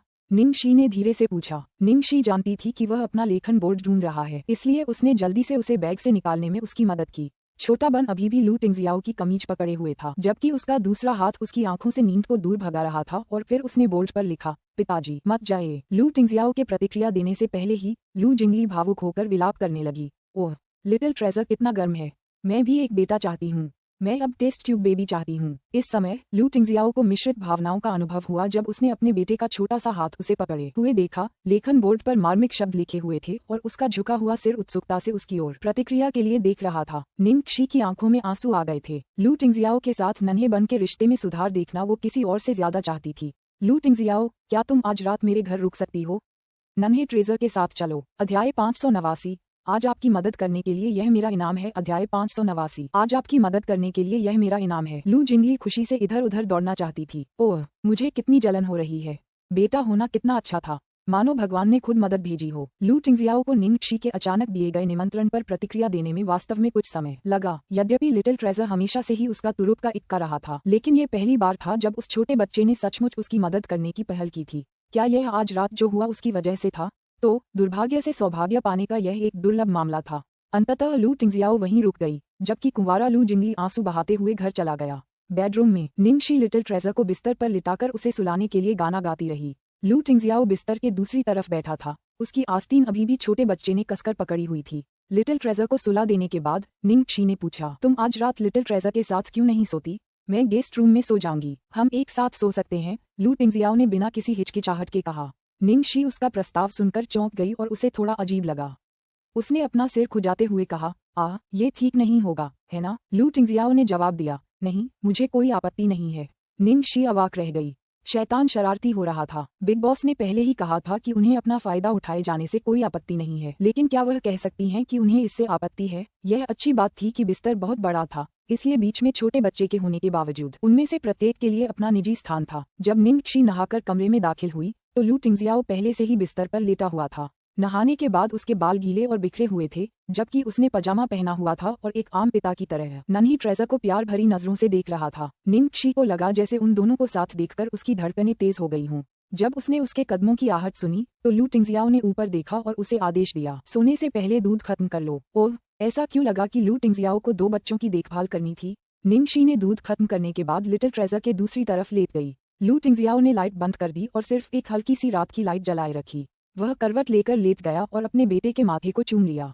निंगक्षी को अपनी ओर देखते देख लू टिंगजियाओ ने अपनी भौहें उठाईं। तुम भी शुभरात्रि का चुंबन चाहती हो? निंगक्षी ने आंखें बड़ी करके तेजी से सिर हिलाया। वह बस मन ही मन सोच रही थी कि जिस तरह शैतान ने लिटिल ट्रेजर की इतनी प्यार से देखभाल की थी, वह इतना मनमोहक था कि वह थोड़ी देर और उसे देखती रही। उसके इरादे इतने बेतुके हो ही नहीं सकते थे। लू टिंगजियाओ की आंखें चिढ़ाने वाली चमक से चमक उठीं, फिर वो अचानक लिटिल ट्रेजर के ऊपर झुक गया। निंगक्षी की आंखें अभी भी उलझन भरी थीं, उसने उसके होंठों पर चुंबन कर दिया। निंगक्षी हैरान रह गई। धिक्कार है, शैतान, ये क्या कर रहे हो? क्या हमने पहले ही नहीं कहा था कि हम लिटिल ट्रेजर को सुलाने के लिए उसके साथ जा रहे हैं? लू टिंगजियाओ ने आंखें मूंद लीं और उससे कहा, आज गोली खाने में तुम्हारी मदद करने के लिए यह मेरा इनाम है। निंगक्षी अवाक रह गई। उसके पास उसे जवाब देने के लिए कुछ नहीं था। अगली सुबह निंगक्षी अचानक बेहोश होकर उठी और उसे ऐसा लगा जैसे उसने पहले कभी इतनी अच्छी नींद नहीं ली थी। पूरी रात उसे कोई सपना नहीं आया और उसका पूरा शरीर गर्म महसूस हो रहा था, इतना गर्म कि वह जागना ही नहीं चाहती थी। नहीं, उसे अभी भी अपने छोटे बच्चे के लिए स्वस्थ नाश्ता बनाने के लिए जागना पड़ता था। निंगक्षी ने अंततः अपनी आंखें खोलीं। जैसे ही उसने ऐसा किया, उसने देखा कि उसकी छाती नंगी थी। क्या, अरे बाप रे, ये क्या हो रहा है? वो इतनी लापरवाही से क्यों सो रही है? उसे पता ही नहीं चला कि वो लू टिंगजियाओ के पास कैसे पहुंच गई। दरअसल उसका पूरा शरीर उस पर फैला हुआ था, जब तक कि उसका पजामा उसकी आंखों के सामने बिखर नहीं गया, जिससे उसकी आड़ू जैसी त्वचा दिखाई देने लगी। जहां तक उसका हाथ था, वो लापरवाही से उसके नंगे पेट और छाती पर पड़ा था। निंगक्षी जल्दी से उठी और पहले तो अपनी तरफ वापस जाना चाहती थी, लेकिन घबराहट में उसने गलती से लू टिंगजियाओ को ऐसी जगह छू लिया जहां उसे नहीं छूना चाहिए था। अध्याय 590। क्या आप नींद में चल रहे हैं? अध्याय 590। क्या आप नींद में चल रहे हैं? आदमी ने घुरघुराहट की, फिर धीरे से अपनी आंखें खोलीं। उसकी आंखें चमक उठीं और उसका घबराया हुआ और स्तब्ध चेहरा झलक उठा। निंगशी ने अपनी लार निगल ली और जल्दी से सोचा कि इस अजीब स्थिति को कैसे समझाया जाए। धिक्कार है, वह कैसे समझा सकती थी? ऐसी स्थिति में वह क्या कह सकती थी? यहाँ तक कि बिस्तर पर किसी अन्य के साथ धोखा करते हुए पकड़े जाने पर भी स्पष्टीकरण देना इतना कठिन नहीं होगा। निंगशी का दिमाग लगभग भुनने ही वाला था, लेकिन अगले ही पल लू टिंगजियाओ ने अपनी खूबसूरत चकराती आंखों से उसे कुछ पल तक घूरा, फिर अचानक पलट गया। निंगशी को ऐसा लगा जैसे उसकी दुनिया ही उलट गई हो जब उसे बिस्तर पर धकेल दिया गया। इससे पहले कि वो समझ पाती कि क्या हो रहा है, उसके ऊपर का साया धीरे धीरे उसके करीब आया और फिर जो आया वो था गर्मजोशी की लहर। जब उसने एक गहरा चुंबन दिया, लू टिंगजियाओ की अचानक हरकतों से निंगशी हैरान रह गई। उसे लगा जैसे उसकी छाती में हवा कम होती जा रही है और दिमाग धुंधला होता जा रहा है। जो भावनाएं और शारीरिक प्रतिक्रियाएं हो रही थीं, वे इतनी तीव्र थीं कि उसके दिल में दबी भावनाएं उस चुंबन से लगभग बाहर आ गईं। उसे ऐसा लग रहा था मानो दुनिया खत्म होने वाली है और उसका शरीर अनायास ही प्रतिक्रिया देना चाहता था, जबकि उसका मन उसे कुछ और ही कह रहा था। इससे भी बुरी बात ये थी कि उसके निचले धड़ से तीव्र प्रतिक्रिया हुई जिसे वह उनके बीच कठोरता महसूस कर सकती थी। धिक्कार है, निंगशी, उठो उठो। बेबी लिटिल ट्रेजर अभी भी उनके बगल में सो रहा था। लाचार होकर वह खुद को संभालने की कोशिश कर रही थी। दूसरी ओर लू टिंगजियाओ ऐसा नहीं कर पा रहा था। उसे लग रहा था कि वह उसे उस जबरदस्त चुंबन में पूरी तरह से निगल जाना चाहता है। निंगशी के पास बलपूर्वक काटने के अलावा कोई विकल्प नहीं था। उसका मुंह तुरंत खून के धातुई स्वाद से भर गया। लू टिंगजियाओ ने भौहें सिकोड़ी और रुक गया। निंगशी ने इस एक पल का फायदा उठाकर उसे दूर धकेल दिया और हौंफते हुए बोली, अरे लू टिंगजियाओ, क्या तुम नींद में चल रहे हो? अगर वह सचमुच ऐसा था तो इस प्रश्न का कोई प्रभाव नहीं पड़ेगा। रुको, ये भी ठीक नहीं लगा।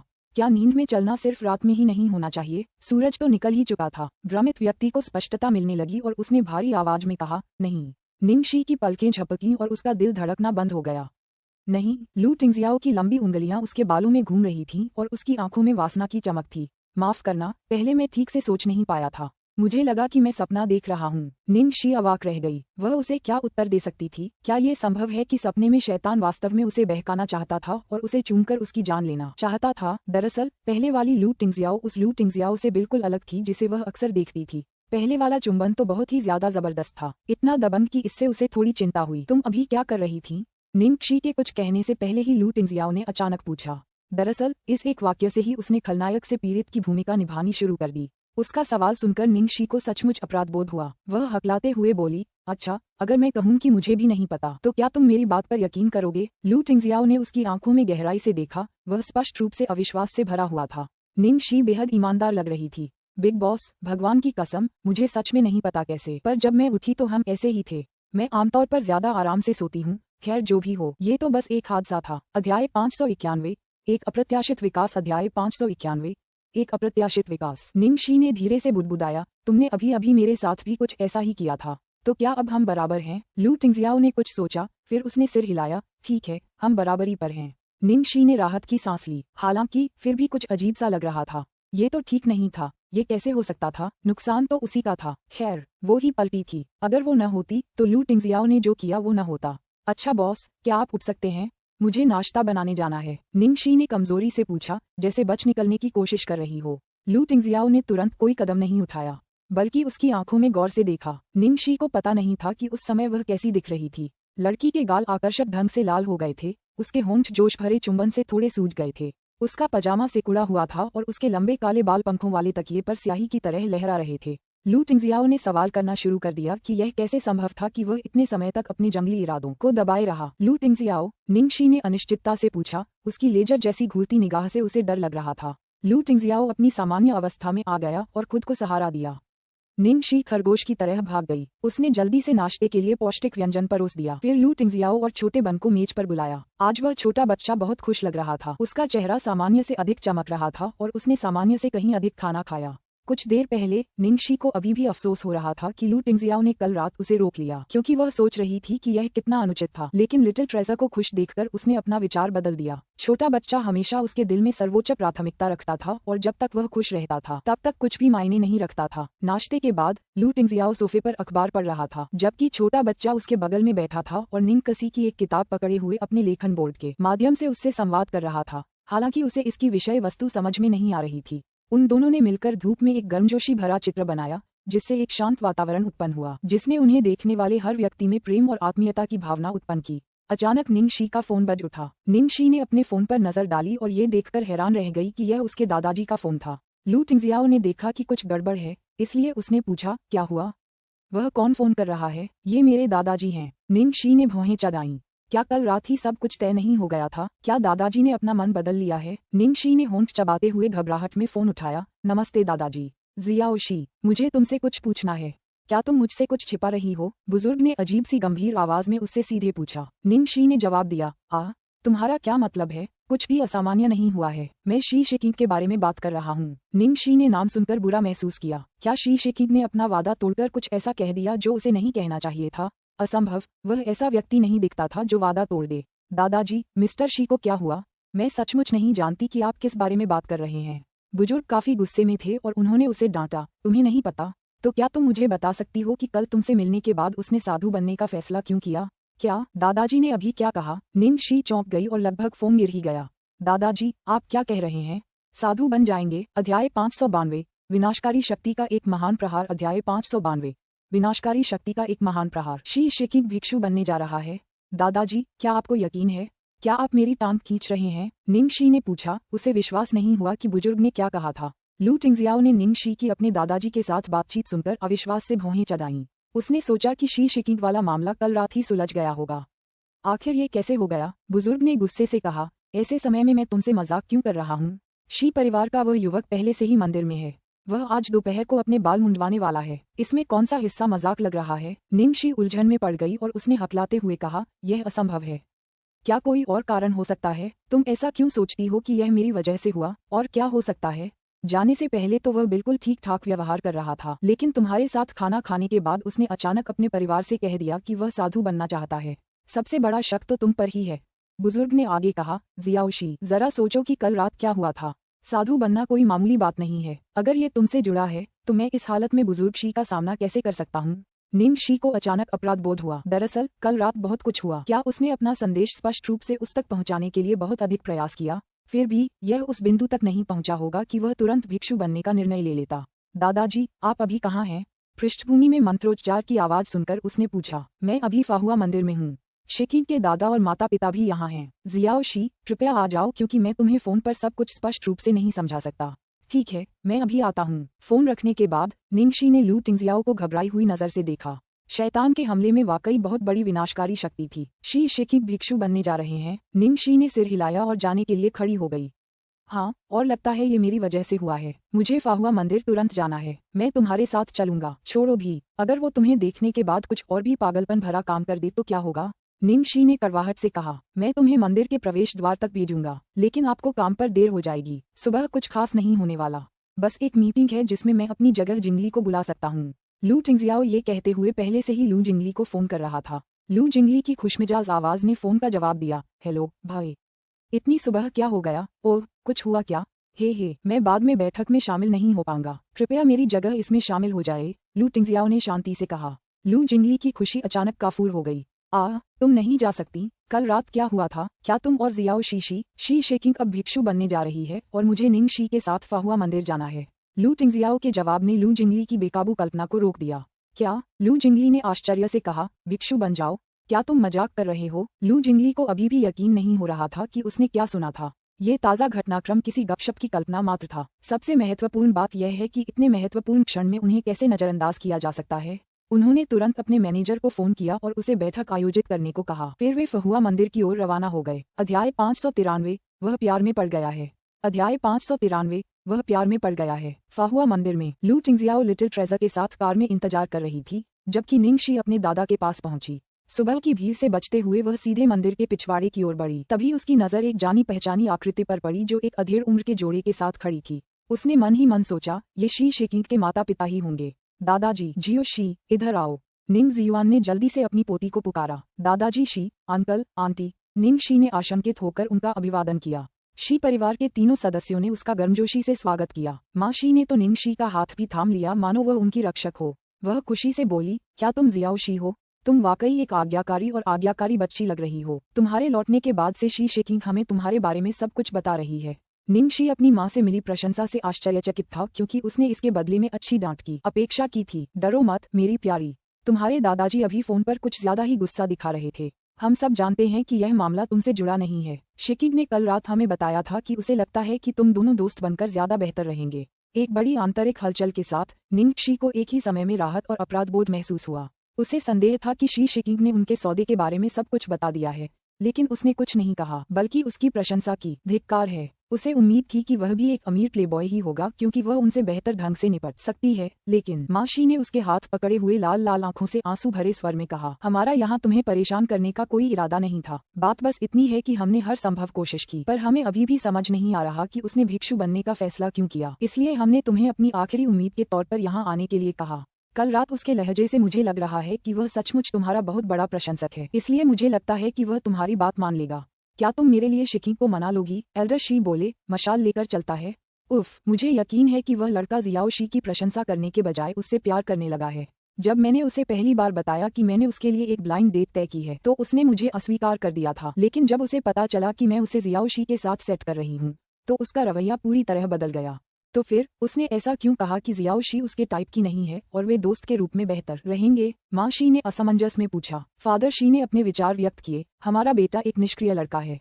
वह कभी किसी से प्रतिस्पर्धा नहीं करेगा। इसके अलावा वह बचपन से ही बौद्ध धर्म के बारे में सीख रहा है, जिससे उसकी प्रतिस्पर्धा और भी कम हो गई है। मुझे यकीन है कि उसे एहसास हो गया होगा कि जियाओ शी के मन में उसके लिए कोई खास भावनाएं नहीं है, इसलिए उसने अपनी असली भावनाओं को अंदर ही छुपाना चुना। निंग शी के स्पष्टीकरण की प्रतीक्षा किए बिना ही बुजुर्गों ने अपनी अपनी धारणाएं बनानी शुरू कर दी। माँ शी ने पिता शी के विश्लेषण से सहमति जताते हुए कहा, किंग शायद सचमुच इस समाधान का सहारा ले, क्योंकि यह काफी व्यवहारिक लगता है।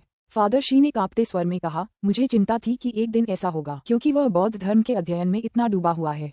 मुझे उसे पहले ही रोक देना चाहिए था। अध्याय 594 पूरी तरह से बदल गया। अध्याय 594 पूरी तरह से बदल गया। जब एल्डर शी अपने बेटे को बौद्ध धर्म के बारे में उसके अनुचित शब्दों के बारे में व्याख्यान देने जा रहे थे तो उन्होंने अपने पोते की वर्तमान स्थिति के बारे में सोचकर व्याख्यान रोक दिया। एक धार्मिक बौद्ध होने के बावजूद वह अपने पोते के भिक्षु बनने को स्वीकार नहीं कर सके। अपने माता पिता और दादा के बीच हुई बातचीत से निंग शी को पता चला कि शी शिकिंग इतना अच्छा इंसान क्यों था। वे सभी दयालु लोग थे जो उसे दोष देने या तुरंत डांटने के बजाय उसे सांत्वना दे रहे थे, जिसकी उसे उम्मीद थी। इससे निंग शी को और भी अधिक अपराधबोध महसूस हुआ। ये बात उसे अच्छी नहीं लगेगी यदि शी शिकिंग के भिक्षु बनने का वास्तविक कारण वही थी।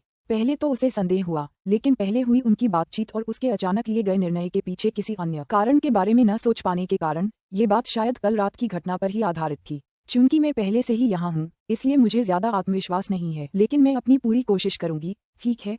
निंग शी ने उनसे कहा। माँ शी बहुत आभारी थीं और उन्होंने निंग शी के हाथ कसकर पकड़े। वाह जियाओ शी, शुक्रिया। फादर शी के चेहरे पर नरमी छा गई। तुम्हें खुद पर ज्यादा दबाव डालने की जरूरत नहीं है। वैसे भी उनके फैसले का तुमसे कोई लेना देना नहीं है, लेकिन कोशिश तो करो। उन्होंने निंग शी को सांत्वना देते समय अपनी गहरी चिंता को छिपाने की कोशिश की, क्योंकि अब वही उनकी एकमात्र उम्मीद बची थी। निंग शी ने गहरी सांस ली और उस कमरे की ओर चली गई जिसमें शी शिकिंग थी। निंग जियुआन ने बुदाबुदाते हुए कहा, आशा करें कि जियो शी वास्तव में शिकविंग को मना सके। उसे वास्तव में जरा भी भरोसा नहीं था। शिकिंग सचमुच दृढ़ निश्चयी लग रहा था और शायद कोई भी चीज उसे रोक नहीं सकती थी, भले ही उसके भिक्षु बनने का कारण निंग शी से जुड़ा हो। निंग शी अंततः कमरे में पहुंची। काई से ढके हरे कंकड़ों के रास्ते पर चलते हुए एक शांत प्रांगण था जहां हरे भरे बांस के पौधों के बीच फूल खिले हुए थे और ऐसा लग रहा था मानो चारों ओर जैन की कोमल गतिशील ऊर्जा प्रवाहित हो रही हो। कमरे का दरवाजा खुला था और हवा में पर्दा लहरा रहा था। हवा शांत थी पर घुटन भरी नहीं, मानो बाहर से कोई अलग दुनिया हो। निंग शी प्रवेश द्वार तक गई और थोड़ा हिचकिचाई, फिर उसने पर्दा उठा दिया। खिड़की से झांकते हुए शी शिकिंग बौद्ध धर्म ग्रंथों से भरी एक पर्दे के पीछे चुपचाप बैठे थे। उनके हाथ में एक ग्रंथ था। जाहिर है उनका ध्यान उस ग्रंथ को पढ़ने पर था। सूट पहनने के बावजूद उनमें पहले से ही एक साधु का चरित्र समाया हुआ था। निंग शी को एहसास हुआ कि वह वास्तव में शी शिकिंग के इस रूप से भयभीत थी। अभी तो बस एक रात ही बीती थी, वह अचानक इतना अलग इंसान कैसे बन गया? पहले वो साफ सुथरा इंसान था, लेकिन अब दुनियादारी में डूबा हुआ था। निंग शी के सामने शी शिकिंग अब ऐसा लग रहा था मानो उसने अपनी सारी सांसारिक इच्छाएं खो दी हों। निंग शी को भयंकर सिरदर्द हो रहा था। शी शिकिंग की हालत उसके अनुमान से कहीं ज्यादा गंभीर थी। अब वह पीछे नहीं हट सकती थी। उसे अपने किए की जिम्मेदारी लेनी थी और बाहर लोग उसका इंतजार कर रहे थे। अध्याय 595 प्रिय प्रभु, क्या आप एक सामान्य व्यक्ति की तरह बोल सकते हैं? अध्याय 595 प्रिय प्रभु, क्या आप एक सामान्य व्यक्ति की तरह बोल सकते हैं? निंग शी ने गहरी सांस ली और फिर उसकी ओर चली गई। शी शिकिंग ने अपने हाथ में पकड़ी हुई पुस्तक को बंद किया और ऊपर देखा। तभी उसने कुछ कदमों की आहट सुनी। शी शिकिंग की आंखें शांत थीं। उन्होंने ये देखने के बाद भी कोई प्रतिक्रिया नहीं दी कि कौन अंदर आया है। उपकारिणी निंग। निंग शी उसके सामने खुद को बेहद असहाय महसूस कर रही थी। वह इतना दृढ़ था कि अब तो उसे उपकारी कहकर भी संबोधित करने लगा था। निंग शी ने अपनी भौहों के बीच की जगह को खींचा और शी शिकिंग के ठीक सामने बैठ गई और एक लंबी सांस छोड़ते हुए बोली, भाई तुम क्या कर रहे हो? तुमने अचानक भिक्षु बनने का फैसला क्यों कर लिया? मैंने यह निर्णय काफी विचार विमर्श के बाद लिया है। यदि आप, उपकारिणी निंग, मुझे मनाने के लिए यहाँ हैं, तो आप अभी जा सकती हैं। क्या यह मेरी वजह से है? निंगशी ने सीधे पूछा। ये पूरी तरह से मेरा निर्णय था, इसका किसी से कोई संबंध नहीं है। निंगशी ने गहरी सांस ली और आगे पूछा, क्या मैं जान सकती हूँ क्यों? अगर ऐसा कल रात हुई घटना की वजह से भी हुआ हो, जब तुम्हें पता चला कि कोई और है जिसे मैं पसंद करती हूँ, तो तुम्हें इतना आगे जाने की जरूरत नहीं है। ये बहुत ही अतार्किक है, सब कुछ क्षणिक है। स्वर्ग का एक क्षण, नरक का एक क्षण, जीवन का एक क्षण, मृत्यु का एक क्षण। निंगशी रोने ही वाली थी। हे प्रभु, क्या आप एक सामान्य व्यक्ति की तरह बोल सकते हैं? वह सचमुच भयभीत महसूस कर रही थी। उपकारिणी निंग, यदि आप दोषी महसूस करती हैं, तो आपको ऐसा करने की आवश्यकता नहीं है, क्योंकि यह वास्तव में मेरा अपना निर्णय है, शी शिकिंग ने उत्तर दिया। तुम्हारे माता पिता और दादाजी का क्या? क्या अब तुम्हें उनकी कोई परवाह नहीं है? वे वर्षों से तुम्हारे साथ रहे हैं और अब तुमने अचानक साधु बनने और उन्हें त्यागने का निर्णय ले लिया है। यह मेरी किस्मत है। उनके पास अभी भी शिक्सुआन है। निंगशी को याद आया कि उसने बताया था कि उसका एक छोटा भाई भी है। उन्होंने सचमुच सब कुछ अच्छी तरह सोच लिया था और भिक्षु बनने के लिए पूरी तरह से दृढ़ संकल्पित थे। महाराज, श्रीमान शी किंग, क्या आप इस पर थोड़ा और विचार कर सकते हैं? भिक्षु बनना कोई मामूली बात नहीं है। 3 दिन, इस पर विचार करने के लिए बस 3 दिन और रुकिए, तब तक अपना निर्णय लेने में देर नहीं हुई है। निंगशी ने उसे समझाने की कोशिश की। मैंने अपना फैसला पहले ही तय कर लिया है। कृपया अब वापस आएं और अब से आप मुझे मेरे बौद्ध नाम युआनकिंग से ही बुलाएं। शी शिकिंग ने उसे कमरे से बाहर जाने का इशारा किया। युआनकिंग, शी शिकिंग, तुम इतने जिद्दी क्यों हो? निंगशी की आंखें गुस्से और हताशा से जल रही थीं। वह देखने में बहुत कोमल और सौम्य लग रहा था, लेकिन वह सचमुच बैल जैसा जिद्दी था। वह लगभग उसे बेहोश करके बलपूर्वक वापस लाना चाहती थी। शी शिकिंग अभी भी 1 इंच भी नहीं हिले, एक पुरानी चट्टान की तरह अपनी जगह पर बैठे रहे। निंगशी इतनी बातें करके थक चुकी थी, पर फिर भी उसे मना नहीं पा रही थी। अचानक उसे अपने दादाजी का फिर से फोन आया। निंगशी फोन उठाने के लिए कमरे से बाहर गई। नमस्ते दादाजी। जियोशी, तुम्हें इतना समय क्यों लगा? कैसा रहा? निंगशी का दिल निराशा से भर गया। माफ करना दादाजी, मैंने अपनी तरफ से पूरी कोशिश की, पर बात नहीं बन रही। बड़े ने आह भरते हुए कहा, खैर, मुझे तो यही उम्मीद थी। यहाँ वापस आओ, जियाओशी। निंगशी ने दांतों तले उंगली दबाते हुए कहा, चिंता मत करो दादाजी, कृपया थोड़ी देर रुकिए, जाकर आराम करने और खाना खाने के लिए कोई जगह ढूंढिए, मैं फिर कोशिश करूंगी। ठीक है, ज्यादा मेहनत मत करो। और रुको, अंकल शी तुमसे बात करना चाहते हैं। अध्याय 596, लगभग बिंदु रिक्त। अध्याय 596, लगभग बिंदु रिक्त। फादर शी अब लाइन पर थे, कह रहे थे, जरा इधर आ जाओ, जियाओशी। तुम शिकी को नहीं समझते। बाहर से भले ही वह नर्म दिखता हो, लेकिन एक बार कोई बात तय कर लेने के बाद वह समझौता नहीं करता। वह सचमुच बहुत जिद्दी है। वह सही कह रहा है, जियाओशी। अपने आप पर ज्यादा दबाव मत डालो, हम तुम्हें दोष नहीं दे रहे हैं। ये वास्तव में तुम्हारी गलती नहीं है, माँ शी ने दोहराया। उन्हें डर था कि निंगशी सारा दोष अपने ऊपर डाल रही है।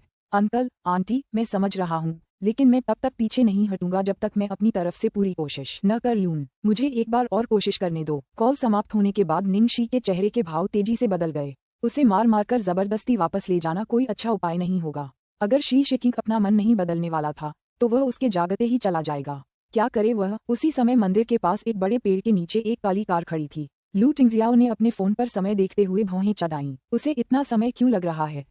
लू जिंगली अपने भाई से मिलने पहले ही आ चुका था। लू टिंगजियाओ सिगरेट जलाने के लिए कार से बाहर निकली। वह अधीर दिख रही थी। लू जिंगली ने अपना सिर खुजलाया और अपने भाई के पीछे चला गया।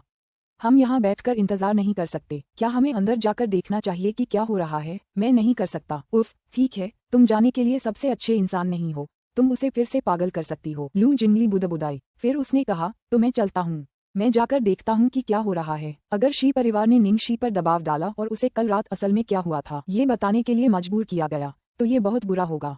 वे उसे थोड़ी देर के लिए शी शिकिंग के साथ मिलने के लिए भी मजबूर कर सकते हैं। लू टिंगजियाओ इसी बात को लेकर चिंतित थी। निंगशी के व्यक्तित्व को देखते हुए, अगर निंग परिवार के लोग उसके प्रति नर्म रुख अपनाते, तो वह निश्चित रूप से शी शिकिंग को वापस लाने के लिए हर संभव प्रयास करती। भाई, मैं अब जाती हूँ। अगर कुछ हुआ तो मैं तुम्हें तुरंत बता दूंगी। अगर भाभी कुछ जोखिम भरा करने की कोशिश करेगी तो मैं उन्हें रोक दूंगी। लू जिंगली अंदर चली गई और लू टिंगजियाओ चुप रही। लिटिल ट्रेजर ने अपना छोटा सा सिर कार से बाहर निकाला और अपना लेखन बोर्ड उठाया। पिताजी, क्या मैं कुछ मदद कर सकता हूँ? कल रात जो कुछ हुआ उसके बाद वह छोटा लड़का वास्तव में सहयोग करने वाला था। लू टिंगजियाओ ने अपने बेटे को प्यार भरी नजरों से देखा। शुक्रिया, लेकिन इस बार तुम मेरी मदद नहीं कर सकते। छोटे बन ने निराश होकर नीचे देखा। निंगशी एक बार फिर कमरे में वापस चली गई। इधर उधर पूछने के बाद लू जिंगली जल्दी से जैन रूम में चली गई। शी शिकिंग ने निंगशी को लौटते देखा, लेकिन वह भावशून्य रहा, मानो उसकी दुनिया सिर्फ वह और उसके हाथ में पकड़ी हुई धर्मग्रंथ ही हो। उसके हृदय में सिर्फ बुद्ध थे और वह बौद्ध धर्म के सच्चे अर्थ की ओर अग्रसर होने के लिए पूरी तरह से दृढ़ था। निंगशी उसके ठीक सामने आए और उसके हाथ से धर्मग्रंथ की पुस्तक छीन ली। जैसी की उम्मीद थी, शी शिकिंग नाराज नहीं हुए और शांत बैठे रहे। निंगशी ने किताब फेंक दी और शी शिकिंग के पास तेजी से पहुंची। उसका एक घुटना उसके धड़ के पास था, एक हाथ उसके ऊपर था और उसका चेहरा उसके चेहरे से 1 मिलीमीटर करीब था, लगभग बिल्कुल नजदीक। शी शिकिंग की भौहें हल्की सी सिकुड़ गईं। जैसे ही वह कुछ कहने वाला था, निंगशी ने मौका पाकर उसका कंधा पकड़ लिया और उसे नीचे दबा लिया, साथ ही अपने शरीर का इस्तेमाल करके उसे अपने घेरे में ले लिया। अध्याय 597 धिक्कार है, वह गिरा दिया गया। अध्याय 597 धिक्कार है, वह गिरा दिया गया। कमरे के बाहर लू जिंगली खिड़की से झांक ही रहा था कि उसने ये जबरदस्त नजारा देखा। भाभी तो सचमुच शी शिकिंग पर गिर पड़ी थी और उसे गिरा दिया था। उस क्षण लू जिंगली इतना भयभीत हो गया कि उसका दिल लगभग उछलकर बाहर आ गया। क्या करें, क्या करें? क्या उन्हें रोकने के लिए अंदर जाना चाहिए? ओह, क्या ही अनोखा मेल था। सांसारिक इच्छाओं से रहित एक साधु और एक बेकाबू लेकिन आकर्षक स्त्री। उसे अचानक लगा कि ये दोनों एक अजीबोगरीब जोड़ी हैं। धिक्कार है। अगर उसके भाई को कभी पता चल गया कि उसके मन में ऐसा विचार आया है, तो वह निश्चित रूप से एक लाश बन जाएगा। निंगशी ने न केवल शी शिकिंग को गिरा दिया, बल्कि अपनी गर्म और पतली उंगलियों को उसके माथे से होते हुए उसके होठों तक ले गई और यहाँ तक कि एक स्वादिष्ट धीमी यातनापूर्ण तरीके से उसके करीब आ गई। इस समय शी शिकिंग ठहरे हुए पानी की एक झील की तरह था जो अचानक तूफान से टकरा गई हो। उसका पूरा शरीर अकड़ गया था, मानो किसी धनुष को पूरी ताकत से खींचा गया हो। उसकी लंबी उंगलियां मुट्ठी में कसी हुई थीं और उसकी सांसें भी लयहीन थीं, मानो उखड़ी हुई सांसें ले रही हों। जैसे ही उसने निंगशी के होठों को अपने ऊपर आते देखा, उसने अपनी आंखें कसकर बंद कर लीं, मानो इनकार कर रही हो, और अपना सिर थोड़ा सा दूसरी ओर घुमाने की कोशिश की, क्योंकि उसके कानों में खून दौड़ गया था। जैसे ही उसका पूरा अस्तित्व अंदर तक हिल रहा था, उसने अपने कान के पास एक ठंडी आवाज सुनी, दुनिया के बंधन अभी भी हैं। तुम्हारी संवेदनाओं की 6 जड़ें शुद्ध और स्वच्छ नहीं हैं। शी शिकिंग, तुम भिक्षु कैसे बन सकते हो? तुम किस तरह के धार्मिक जीवन में शरण लेने की कोशिश कर रहे हो? तुम किस तरह के भिक्षु बनोगे? क्या तुम्हें बौद्ध पवित्र भूमि को दूषित करने का डर नहीं है? उसकी साहसिक बात सुनकर शी शिकिंग का उबलता खून तुरंत ठंडा हो गया। उसका चेहरा भूत की तरह पीला पड़ गया। खिड़की के बाहर लू जिंगली दंग रह गई। वाह, मेरी भाभी तो कमाल की हैं। उन्होंने कभी ऐसी चालाकी के बारे में सोचा भी नहीं होगा। शुक्र है कि वो बिना सोचे समझे नहीं आए, वरना उनकी सारी योजनाएं चौपट हो जाती। शी शिकिंग ने अपना मुंह खोला, मानो कुछ कहना चाहता हो, लेकिन उसने एक शब्द भी नहीं कहा। वह बस सुनहरी मछली की तरह अपना मुंह खोलता और बंद करता रहा। यहाँ तक कि जब उसने गुरु जुवान जिंग के साथ बौद्ध धर्म की शिक्षाओं पर बहस की थी, तब भी वह कभी नहीं हारा था। फिर भी इस क्षण वह पूरी तरह से अवाक था, क्योंकि वह अपने दिल को नियंत्रित नहीं कर सका। वह अपनी भावनाओं और अपनी इच्छा को नियंत्रित नहीं कर सका। शी शिकिंग को अपनी नाकामी से उबरने की कोशिश करते देख निंगशी ने आंखें सिकोड़कर उसे टोका। क्या बात है, अब भी इनकार कर रहे हो? क्या तुम चाहते हो कि मैं आगे बढ़ूं? नहीं, कोई जरूरत नहीं है। शी शिकिंग की आंखों में घबराहट छा गई और वह दुखी लग रहा था। तुम सही कह रहे हो, मेरी संवेदनाओं की 6 जड़ें अशुद्ध और भ्रष्ट हैं। निंगशी उठी और शी शिकिंग की ओर बढ़ी ताकि उसे उठाने के लिए हाथ बढ़ा सके। हालांकि उसे पता था कि उसकी चाल क्रूर है, फिर भी वह जानती थी कि ऐसी मुश्किल स्थिति में शी शिकिंग को हराने के लिए उसे कठोर होना ही होगा। उस पल शी शिकिंग के चेहरे से सारी शांति गायब हो गई। उसे समझ नहीं आ रहा था कि अपनी भावनाओं को कैसे बयां करे। निंगशी समेत कोई भी समझ नहीं पा रहा था कि उसने इतनी जल्दबाजी में ऐसा फैसला क्यों लिया। उसने पूरे 5 साल इंतजार किया था कि अचानक उसके सामने ऐसा मौका आ गया, लेकिन इससे पहले कि वह उसकी सही तरह से कद्र कर पाता, वह मौका कंक्रीट के एक टुकड़े में बदल गया। यदि उसने पहले कभी आशा नहीं रखी होती, तो शायद उसे निराशा का इतना गहरा बादल महसूस नहीं होता। यहाँ तक कि अब भी वह उस पल को याद कर सकता है जब उसने उन्हें एक दूसरे को गले लगाते और चूमते हुए देखा था। जिस तरह का दर्द उसके दिल को चीर गया था, वह फिर से भीतर से उबल रहा था। तभी उसे याद आया कि वह आदमी लू कॉर्पोरेशन का सीईओ लू टिंगजियाओ था। यद्यपि वह उनसे केवल एक बार जेड ट्रेजरी के उद्घाटन के अवसर पर आयोजित रिबन काटने के समारोह में मिले थे, फिर भी उन्होंने उन्हें निश्चित रूप से पहचान लिया था। अगर कोई और होता तो शायद उसे निंगशी का प्यार पाने का मौका मिल जाता, लेकिन वो तो लू टिंगजियाओ था, और वो तो बस वही था। इससे पहले कि वह कुछ कर पाता, वह युद्ध बुरी तरह हार चुका था। अध्याय 598 गुरु ने उसके लिए एक फूल बनाया। अध्याय 598 गुरु ने उसके लिए एक फूल बनाया। एक धनी परिवार से होने के कारण बचपन से ही उन्हें कभी किसी बाधा का सामना नहीं करना पड़ा। न ही उन्हें कभी कोई ऐसी चीज मिली जिसकी उन्हें खास चाहत थी, क्योंकि जब तक वो उसका जिक्र करते वो उनकी हो जाती। इस वजह से उनका व्यक्तित्व ऐसा बन गया जो न तो किसी चीज के लिए लड़ता था और न ही भीख मांगता था। जिंदगी उन्हें एक ऐसी चीज लगती थी जिससे वो बेपरवाह थे। इस दुनिया में उसका अस्तित्व एक बाहरी व्यक्ति की पहचान जैसा लगता था, जब तक कि निंगशी प्रकट नहीं हुई और 5 साल बाद एक बार फिर प्रकट नहीं हुई। इसने उस परत को पूरी तरह से तोड़ दिया था जो उसे दुनिया से अलग करती थी। इसने उसे पहली बार किसी चीज की चाहत जगाई थी, क्योंकि वह बहुत कीमती थी। उसे खोने पर उसे गहरी निराशा हुई। उसने सोचा था कि इस जीवन में अब उसे और कुछ नहीं चाहिए। जब वह मास्टर जुआनजिंग की तलाश में आया और उनसे शिष्य के रूप में स्वीकार करने के लिए कहा, तो मास्टर जुआनजिंग ने उसके बाल मुंडवाने में उसकी मदद करने पर भी सहमति व्यक्त की थी, क्योंकि उस समय उसकी मनःस्थिति सांसारिक प्रलोभनों से पूरी तरह से मुक्त थी। लेकिन अब अपने एक ही कार्य के कारण उसने उसे इस भयानक सांसारिक दायरे में वापस खींच लिया था। शायद वह सचमुच उसकी नियति की अटल नियति थी। शी शेकिंग के हाव भाव से यह संकेत मिलता है कि उन्होंने अपनी नियति को स्वीकार कर लिया है। शी शेकिंग का इस्तीफा देखकर निंगशी ने मन ही मन राहत की सांस ली, क्योंकि उसे पता था कि वह सफल हो गई है। घर जा रहे हो? निंगशी ने सिर झुकाकर उसकी ओर देखा। मुझे मास्टर जुआनजिंग से बात करने जाना है। जब निंगशी ने ये सुना तो उसके दिमाग में घबराहट दौड़ गई। उसने झट से कहा, मैं तुम्हारे साथ चलूंगी। आखिरकार इतनी कोशिशों के बाद वह उसे वापस खींचने में कामयाब हो ही गई। मास्टर जुआनजिंग से उसकी बात उसकी मेहनत पर पानी फेर सकती थी। शी शेकिंग उसे बताना चाहता था कि इसकी कोई आवश्यकता नहीं है, लेकिन उसकी ज्वलंत आंखों में दृढ़ संकल्प को देखकर वह उसकी चिंता को समझ सकता था, इसलिए उसने उसे अपने साथ चलने दिया। हॉल में मास्टर जुआनजिंग को शी शेकिंग के आने पर कोई आश्चर्य नहीं हुआ। हालांकि जब उन्होंने निंगशी को अपने पीछे देखा तो उनकी नजरें चिंताग्रस्त हो गईं। मठाधीश, क्षमा करें, आपके इस शिष्य का सांसारिक जीवन अभी समाप्त नहीं हुआ है। मेरी मनःस्थिति अभी भी स्थिर नहीं हुई है। मुझे लगता है कि इस समय मुझे मठ का हिस्सा बनने का अधिकार नहीं है। गुरु के सामने निंगशी को सचमुच थोड़ा दोषी महसूस हुआ। आखिरकार यह उसकी चालाक चालों की वजह से ही तो था। इस तथ्य के अलावा कि शी शेकिंग अभी तक भिक्षु नहीं बना था, वह अभी भी उस उम्र में था जहां एक उत्साही युवक होने के बावजूद उसकी मनःस्थिति अभी भी अस्थिर थी। दुनिया में ऐसे बहुत कम लोग थे जो वास्तव में ऐसे प्रलोभनों का सामना कर पाते, खासकर अगर उन्हें अभी तक उनका अनुभव न हुआ हो। शुक्र है कि जुआनजिंग ने आगे कुछ नहीं पूछा और न ही उसे समझाने की कोई कोशिश की।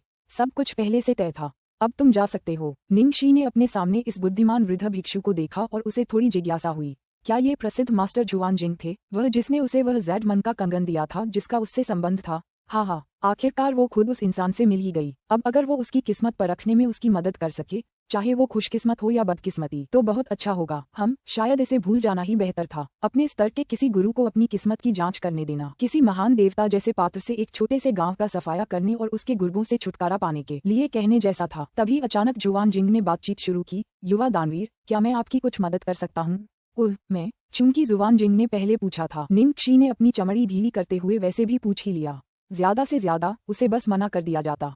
गुरुजी, आप वाकई बहुत ध्यान से देखते हैं। सच में ऐसा ही है। मैं इन दिनों बेचैनी महसूस कर रही हूँ। गुरुजी, क्या आप मुझे कुछ ज्ञानवर्धक बातें बता सकते हैं? जब जुआनजिंग ने ये सुना तो उसकी चमकदार आंखों ने उसे संक्षेप में मूल्यांकन किया। फिर उसने अपने बगल में बैठे भिक्षु से कुछ फुसफुसाया। इसके तुरंत बाद वह भिक्षु एक कलम और कागज लेकर आया।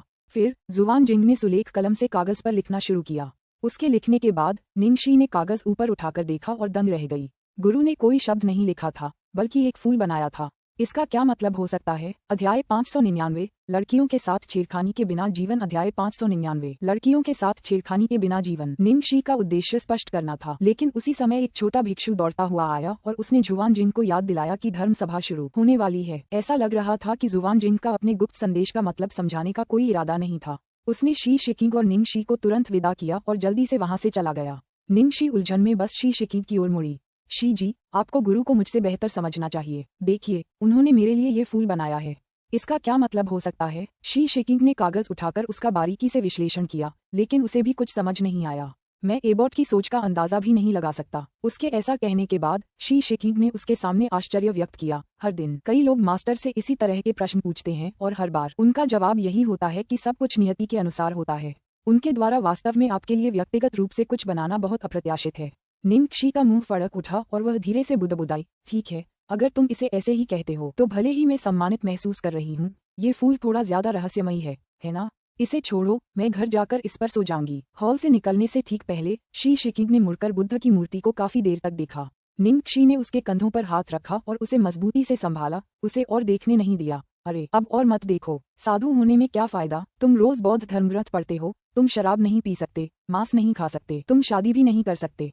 अगली बार मैं तुम्हें शराब पिलाऊंगी और तुम्हारे लिए मांसाहारी भोज तैयार करूंगी। मैं गारंटी देती हूँ कि तुम फिर कभी साधु नहीं बनना चाहोगे। ऐसी जिंदगी में क्या फर्क है जहाँ तुम लड़कियों के साथ संबंध नहीं बना सकते और नमकीन मछली होने में क्या फर्क है? निंगशी अपने दिमाग का पूरा जोर लगाकर भिक्षुनी न बनने के अनगिनत कारण ढूंढ रही थी। शी शेकिंग ने आखिरकार मूर्ति को देखना बंद कर दिया और उसकी ओर मुंह किया। उसकी साफ आंखों में सिर्फ उसकी झलक थी। आधे दिन की कड़ी मेहनत के बाद निंगशी ने निराश नहीं किया और शी शेकिंग को घर ले आए। इस समय माँ शी झोपड़ी में चुपचाप रो रही थी। उसने पहले ही अपने बेटे के कभी अपना मन बदलने की उम्मीद खो दी थी। फादर शी परेशान दिख रहे थे। हालांकि एल्डर शी ने कुछ नहीं कहा, लेकिन शी परिवार के सभी सदस्यों में सबसे ज्यादा दबाव उन्हीं पर था। आखिरकार उनके पोते में बौद्ध शिक्षाएं सीखने की इतनी जिद का कारण उनका प्रभाव ही तो हो सकता है। इसमें इतना समय क्यों लग रहा है? एल्डर निंग आधे दिन तक उत्सुकता से उन दोनों को देखते रहे। एल्डर शी ने आह भरी, बूढ़े निंग शी से कहो कि वह वापस आ जाए, हम फिर कुछ सोचेंगे। इतने कम समय में हम क्या कर सकते हैं? माँ शी ने समय देखते हुए कहा। टिंकिंग के गंजा होने में अभी आधा घंटा बाकी है। उसके आंसुओं की मोटी बूंदें और भी तेजी से गिरने लगीं। अगर मेरी किंकिंग सचमुच भिक्षुणी बन गई तो मैं भी दाढ़ी बनवाऊंगी और भिक्षुणी बन जाऊंगी। उसकी आवाज सुनकर फादर शी घबरा गए और उन्होंने डांटा, तुम क्या बकवास कर रहे हो? कितनी बकवास? अब मैं कैसी बेतुकी बात कर रहा हूँ? हमारा बेटा तो पहले ही साधु बन चुका है, मेरे लिए और क्या है? तो तुम हमारे दूसरे बेटे शिक्सुआन की देखभाल करना बंद कर दोगे और मुझे भूल जाओगे? पूरा परिवार अभी भी उत्सुकता से विचार विमर्श कर रहा था कि अचानक उन्होंने गलियारे के अंत से किसी को आते देखा। निंग शी वापस आ गई थी। माँ शी निंग शी को सांत्वना देने ही वाली थी कि उसे ज्यादा बुरा न लगे, लेकिन अगले ही पल उन्होंने एक परिचित परछाई को उनके पीछे आते देखा। यह उसका प्रिय पुत्र था। माँ शी तुरंत आश्चर्यचकित हो गईं। फिर वे प्रसन्नता से चिल्लाईं, किंग शिक्विंग। माँ शी, दादा शी और एल्डर निंग शी शिक्विंग को देखकर आश्चर्यचकित और खुश हुए। हालांकि उनके दिलों में अनिश्चितता छाई हुई थी। क्या ये गंजा होने से पहले उनकी आखिरी मुलाकात हो सकती है? जब तक शी शिकिंग उनके सामने नहीं आ गए और एक एक करके पुकारने लगे, पिता, माता, दादा, दादा निंग। रुको, उसने वास्तव में ये कहना बंद कर दिया था। उपकारी यह, उपकारी वह। अध्याय 600। आपकी मानवता कहाँ है? अध्याय 600। आपकी मानवता कहाँ है? क्या इसका मतलब ये है कि उन्होंने अपना मन बदल लिया है और अब वे भिक्षु नहीं बनेंगे? माँ शी की आंखें भर आईं। वह इसे और नहीं रोक सकी और अपने बेटे को गले लगाकर रोने लगी। किंग, तुमने मुझे डरा दिया। फादर शी भी खुश हुए और निंग शी का हाथ पकड़कर बोले, जियो शी, धन्यवाद। धन्यवाद। यदि निंग शी न होता तो वह अपनी पत्नी और बेटे दोनों को मठ में खो देता। शी, आपने शिकिंग को सलाह कैसे दी? एल्डर शी ने भावुक होकर पूछा। हाँ, जियाओ शी, आंटी सचमुच नहीं जानती कि आपको कैसे धन्यवाद दूं। जाहिर है, निंग शी उन्हें सीधे सीधे नहीं बता सकती थी कि उसने ये कैसे किया, इसलिए उसने जल्दी से हाथ हिलाया और खांसते हुए बोली, चाचा, चाची, दादाशी, मैंने असल में कुछ नहीं किया। जब मैं वहां गई थी तब मिस्टर शी आपकी सलाह से पहले ही प्रभावित हो चुके थे। ये सब आपका ही काम था, मेरा नहीं। प्यारी बच्ची, तुम बहुत विनम्र हो। माँ शी ने अपने सामने खड़ी लड़की को उसकी चमकदार आंखों, मोतियों जैसे सफेद दांतों और साधारण पहनावे के साथ देखा। जितना ज्यादा वह उसे देखती उतना ही उसे वह सब अच्छा लगता। दरअसल कोई भी सलाह देकर उसके बेटे को प्रभावित नहीं कर सकता था, फिर भी इस लड़की ने ये कर दिखाया। इससे ये तो पक्का हो गया कि इस लड़की के प्रति उसके बेटे की भावनाएं वाकई असाधारण थीं। यदि वह उन दोनों का मिलान करा पाती तो उसे अपने बेटे के पुनः भिक्षु बनने के विचार के बारे में चिंता करने की आवश्यकता नहीं होती। जियो जी, आज रात हमारे घर खाना खाने आओ। चाहे कुछ भी हो, इस बार मुझे तुम्हारा ठीक से शुक्रिया अदा करना ही होगा। एल्डर शी ने दृढ़ता से सिर हिलाया, यह जरूरी है। एल्डर निंग ने शी परिवार के व्यवहार को देखा, ये जानते हुए कि वे क्या सोच रहे थे, और स्वाभाविक रूप से वह भी इससे खुश थे। उसी समय बौद्ध मंदिर के बाहर काली कार में, भाई, मैं वापस आ गया हूँ। चिंता मत करो, भाभी ने अपने बड़े ही शांत तरीके से सब कुछ निपटा दिया है। बिल्कुल सही सलामत। लू जिंगली ने जानबूझकर एक सहज मुस्कान बिखेरी और अपने भाई को खबर देते हुए ऐसे बोला जैसे कुछ अजीब हुआ ही न हो। हालांकि जब लू टिंगजियाओ की अप्रत्याशित निगाहों ने उस पर नजर डाली तो लू जिंगली बिना किसी कारण के सिहर उठी। क्या बात है भाई? उसने सचमुच अपने होठों को सील रखा और कुछ भी नहीं कहा। लू टिंगजियाओ की आंखें सिकुड़ गईं, उसकी निगाहें किसी की आत्मा को भेद रही थीं। उसने धीरे से पूछा, सब बच गए? ओह हाँ, क्या हुआ? लू जिंगली ने मासूमियत से कहा, मुझे सच बताओ। लू टिंगजियाओ के आसपास की हवा अचानक शांत हो गई। लू जिंगली ने आंखें झपकाईं और सच्चे स्वर में कहा, भाई, मैं सच कह रहा हूँ। भाभी ने शी शिकिंग की किसी भी अनुचित मान को बिल्कुल भी नहीं माना। कल रात वाली बात तो बाहर ही नहीं आई। क्या इसे बिना किसी नुकसान के बच निकलना नहीं माना जाएगा? हाँ, वह सच कैसे बोल सकता है और अपनी कब्र खुद कैसे खोद सकता है? एक बाहरी व्यक्ति के दृष्टिकोण से निंग शी की चाल चतुर और अच्छी थी, लेकिन लू टिंगजियाओ के लिए यह निश्चित रूप से एक बिजली के प्रहार के रूप में देखा जाएगा जो पूरे शहर को नष्ट कर सकता है। सबसे बुरी बात यह थी कि उसने उसे समय पर नहीं रोका, क्योंकि जो कुछ उसने देखा था उससे वह स्तब्ध था। सिर्फ यही एक दृश्य उसे 100 बार मौत के घाट उतार सकता था। मुझे दूसरी बार पूछने मत देना। जिस क्षण लू टिंगजियाओ ने उसे चेतावनी दी, हवा का दबाव कम हो गया और ऐसा लगा जैसे बवंडर आने से पहले का क्षण हो। शुरू में तो वह इस बारे में ज्यादा सोचना नहीं चाहता था, लेकिन लू जिंगली को वह अच्छी तरह जानता था। वह आदमी जितना शांत दिख रहा था उतनी ही ज्यादा संभावना थी कि कुछ हुआ होगा। दरअसल यह कोई छोटी मोटी बात नहीं थी। लू जिंगली ने कई साल पहले लू टिंगजियाओ को एक बार ऐसी ही स्थिति में देखा था। तब लू टिंगजियाओ ने पूरे परिवार की आंतरिक संरचना को फिर से व्यवस्थित किया था और सबसे पूछताछ करके पता लगाया था कि आखिर जासूस कौन है। यहाँ तक कि जासूस भी उसके कांपते गुस्से का सामना करते ही अपना आपा खो बैठा था। लू जिंगली कांप उठा और उसने मन ही मन सोचा, धिक्कार है। मैं तुम्हारा सगा भाई हूँ, क्या तुम्हें मुझसे इस तरह की आपराधिक पूछताछ करनी है? तुम्हारी मानवता कहाँ है?